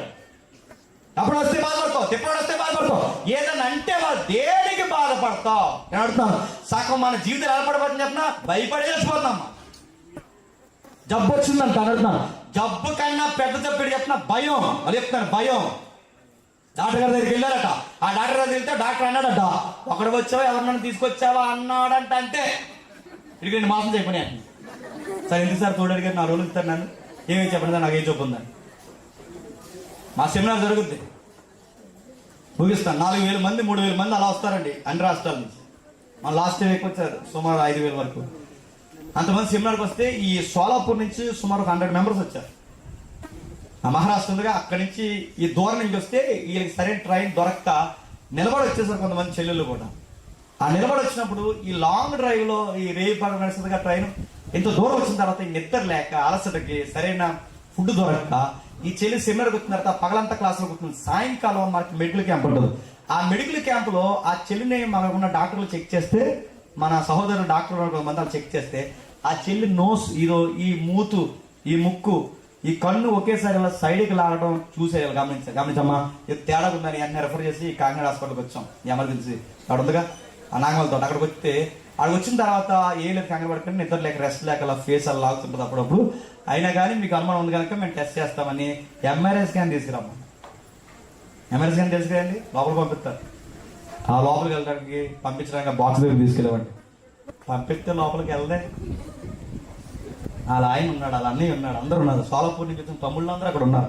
అందరూ ఉంటే నేను కూడా నన్ను ఆ కార్లో తీసుకెళ్ళాను. ఇక్కడ తీసుకొచ్చి నిలబెట్టాం. నేను బయట ల్యాబ్ బయట నిలబడుతున్నా. ఈ లోపల ఫ్రెండ్స్ ఉంటారు, మాట్లాడుతున్నారు. మా సిస్టరే బాగా చూడండి అని చెప్తుంటే ఈ లోపల నాకు పిలిచారు. బ్రదర్ ఏం కాదు, అమ్మాయి లోపలికి వెళ్ళడానికి ఆ బాక్స్లోకి వెళ్తుంటే భయపడిపోతుంది, ఒకసారి నువ్వు రా, జేమ్స్ అన్న నువ్వు అంటే చాలా ఇష్టం, ఒకసారి తన దగ్గర అంటే నేను చెప్పాను. అమ్మ ఏం కాదురా, మేము అందరం ఉన్నాగా లోపలికి వెళ్ళామంటే ఆ అమ్మాయి అంటుంది నేను వెళ్ళాను అంటే వెళ్ళమ్మా అంటే నువ్వు దగ్గర ఉంటుంది. ఆ దగ్గరికి వెళ్ళాను, నా చేయి పట్టుకుంది, ఇలా చేయి పట్టుకుంది. ఏం ఎదుగు నా చేయి ఇక్కడ లోపలికి వెళ్ళంటే ఏమందో తెలుసా, ముందు నువ్వు వెళ్ళాని అంటుంది. ఎందులోకి నేను ఎందుకు వెళ్తానండి, అందులో ముందు నువ్వు వెళ్ళరా అని తర్వాత వస్తాను అంటుంది. స్కానింగ్ అంటే భయం, జబ్బు అంటే భయం, టెస్ట్లు అంటే భయం, ఏదన్నా వస్తే భయం, అప్ అంటే భయం. అడుగుతున్నాను, నిన్నెవరో చంపక్కరొద్దు, నీ భయమే నేను చంపేస్తాది. వాగుతున్నారా? మళ్ళీ చెప్తున్నా, ఎక్స్పీరియన్స్ చెప్తున్నా. వాగేవాడిని వాగనివ్వండి అంటున్నారా, అనేవాడిని అనివ్వండి. ఆర్థిక ఇబ్బందులా రానివ్వండి. మనం దేవుని పిల్లగా మొండిగా ఉండాలి. రానే అది కరువైనా, కట్కమైన, హింస అయినా, బాధ అయినా, వక్రమైన ఏదైనా, అది ఎడారి అయినా, ఆకలి దప్పుకులైనా రానే. క్రీస్తు ప్రేమ నన్ను ఏది చెప్పండి ఎడబాపున. ఈ మొండితనం ఉండాలి. దేవుని పిల్లలు సింహాల్లో ఉండాలి. దేవుని పిల్లలు గుండె ధైర్యంతో రానే. దేవుని నమ్ముకున్నా గుర్తు చెప్తున్నా, అందరు పేషెంట్లు హాస్పిటల్లో ఒకలా ఉండాలి. చెప్పండి, నువ్వు ఒకలా ఉండాలి. డాక్టర్ని అడగాలి, నీకు ఎంత ప్రాబ్లమ్స్, నేను ధైర్యంగా ఎలా ఉంటున్నావంటే అప్పుడు చెప్పాలి, నేను చచ్చిపోతాను డాక్టర్ గారు అని చెప్పాలి. నువ్వు చెప్తావా? ఇంటికి వెళ్తాను లేదా చెప్పండి ముందు చెప్పాలి. అందరి పేషెంట్ నువ్వు ఇంత ధైర్యంగా ఐసీలో పెట్టినా ధైర్యం ఉండాలి. ఎందుకు చెప్పినా దేవుడు అంటున్నాడు, పౌరుషం తెచ్చుకో. కష్టాలు వచ్చేయగలిగి పౌరుషం తెచ్చుకో. దేవుడు ఒక మాట రాశాడు బైబిల్లో, శ్రమ దినమున కృంగావో శాతగానుడు అవుతావు. అందుకే కృంగొద్దు, తగ్గొద్దు, ఎక్కడ బెనకొద్దు, బెనికావో నీ ఆయుష్ నువ్వే ముగించుకుంటావు. యోబుకి ఇంత క్లాస్ పీకిన తర్వాత, యోబుకి మొత్తం కోసం తర్వాత యోబుకి అర్థమైంది, ప్రభువా తప్పు అయిపోయింది అన్నాడు. ఎక్కడ? చివరి అధ్యాయం దేని ముగిద్దాం, 42వ అధ్యాయం ముగించేద్దాం. 42వ అధ్యాయం చివరి అధ్యాయం మొదలు వచ్చింది. అప్పుడు యోబు యెహోవాతో ఇలాగ ప్రత్యుత్తరం ఇచ్చాను, నీవు సమస్త క్రియలు మంచైనా చెడైనా ఏదైనా నా జీవితంలోకి అనుమతించాలంటే నువ్వే. నాకు అర్థమైంది, నువ్వు ఉద్దేశించినది ఏది నిష్ఫలము కానేరదని ఇప్పుడు నేను తెలుసుకుంటుని. జ్ఞానము లేని మాటలు వచ్చాయి, ఆలోచన నిర్వహించి ఎవడని అడిగావే, ఆడుగులాగి వివేచన లేని మాటలు మాట్లాడి తిని, ఏమి ఎరుగక నా బుద్ధికి మించిన సంగతుల గురించి మాట్లాడి తిని నేను మాట్లాడుకోరుచున్నాను. దయచేసి నా మాట ఆలకింపు. ఒక సంగతి నిన్ను అడిగదును, దాన్ని నాకు తెలియజెప్పు. వినికిడి చేత నిన్ను గూర్చిన వార్త నేను వింటిని, అయితే ఇప్పుడు నేను కన్నులారా చూస్తున్నాను. మొన్నటి వరకు దేవుడు అంటే సంగతులు విన్నాను, ఇప్పుడు నా లైఫ్లో ఎక్స్పీరియన్స్ తో చూస్తాను. ఇప్పుడు నా శ్రమల్లో ఇప్పుడు నాకు బాగా అర్థమైంది. శ్రమలు ఎందుకు వచ్చావు అర్థమైంది, బాధల్లోనే దేవుడిగా నువ్వు నాకు బాగా అర్థమైంది. నా కన్నులారా చూశాను, కావున నన్ను నేను అసహించుకుంటున్నాను. ధూళిలో బూడిదలో పడి నీ ఎదురు నేను పశ్చాత్తాపడుతున్నాను, నన్ను క్షమించు ప్రభువా అన్నాడు. ఇప్పుడు చెప్పండి, యోబు నోట ఇంత మంచి మాట, దేవుణ్ణి ఎంత బాగా అర్థం చేసుకోవాలి అంటే ఇప్పుడు చెప్పండి, యోబు జీవితంలోకి శ్రమలు అవసరమా కాదు? ఇప్పుడు చెప్పండి, అన్నీ బాగున్నప్పుడే కాదు, ఏమీ బాగాలేనప్పుడు కూడా నువ్వు దేవుడికి బాగా ఉండడమే భక్తి. అన్నట్లు అర్థమవుతున్నాయా? ఏమీ లేకపోయినా బాగుండే భక్తి. ఆ యోబు ఆ విషయంలో నిలబడ్డాడు, కొంచెం వెనకేసరికి దేవుడు సరి చేసుకున్నాడు, మనకన్నా బాగుగా భక్తుడిగా సరి అయిపోయాడు. అప్పుడు దేవుడు ఏం చేశాడు తెలుసా? 10వ వచనం, మరి యోబు తన స్నేహితుల నిమిత్తం ప్రార్థన చేసినప్పుడు యోబు అతనికి క్షేమస్థితి మరలా అతను దయచేశాడు. మరియు యోబు పూర్వం కలిగిన దానికంటే 2 అంతలు అధికముగా యెహోవా అతనికి దయచేసి. ఒకప్పుడు మొదటి అధ్యాయం చదువుతుంటే తూర్పు దేశాల్లో గొప్పోడు, ఒక వంతు ఉన్నందుకే తూర్పు దేశం. ఇప్పుడు ఎన్ని అంతలు ఉన్నాయి? 2 అంతులు ఉన్నాయి. ఇప్పుడు 2 అంతులు ఉంటే ఇప్పుడు తూర్పు దేశాల్లోనే కాదు, పరమట దేశాల్లో కూడా చెప్పండి ఈయనే గొప్ప. అటు ఆ ఖండానికి ఇటు ఈ ఖండానికి కూడా యోబుని మించే చెప్పండి ధనవంతుడు. ఆ గొప్పతనం ఎప్పుడు వచ్చింది చెప్పనా? ఓపికగా ఉండాలి. ఒక సహోదరుడిగా, ఒక ప్రియమైన తమ్ముడిగా, అన్నగా మీ అందరిని ఇస్తున్న సలహా ఏంటంటే, మీరు గుర్తుపెట్టుకోండి, ఎవరెన్నన్నా కృంగిపోకండి, ఏ బాధ వచ్చినా నలిగిపోకండి, శ్రమ దినమున కృంగొద్దు, చేతగాని మాటలు మాట్లాడొద్దు, నాకు చచ్చిపోవాలనిపిస్తుందన్న మాట నీ నోట రావద్దు. అత్తలు బాధ పెడుతున్నారా? బాధ పెట్టని. భర్త బాధ పెడుతున్నాడా? బాధ పెట్టని. కొడుకులు కూతుర్లు మాట్లాడలేదా? వినకుండా పోని. భార్య మోసం చేస్తున్నా, చెయ్యి నాశనం అయిపోతుంది. మరి చెప్తున్నాను, ఎవరెన్ని చేసి నువ్వు ఎక్కడా బెదిరిపోవద్దు. నిన్ను కోరుకున్న ఆయన ఉన్నాడు, ఆయన పేరు సైన్యములకు అధిపత్యకు యెహోవా. ఆయన వైపు చూడు. జరిగేవి జరుగుతాయి, నలిగేవి నలుగుతాయి. ఒకరోజు తగిన సమయం ముందు ఆయన బలమైన అస్త్రములకు నలిగమనుకుంటే మళ్ళీ ఆయన తిరిగి లేపి ఆశీర్వాదకరంగా మారుస్తాడు.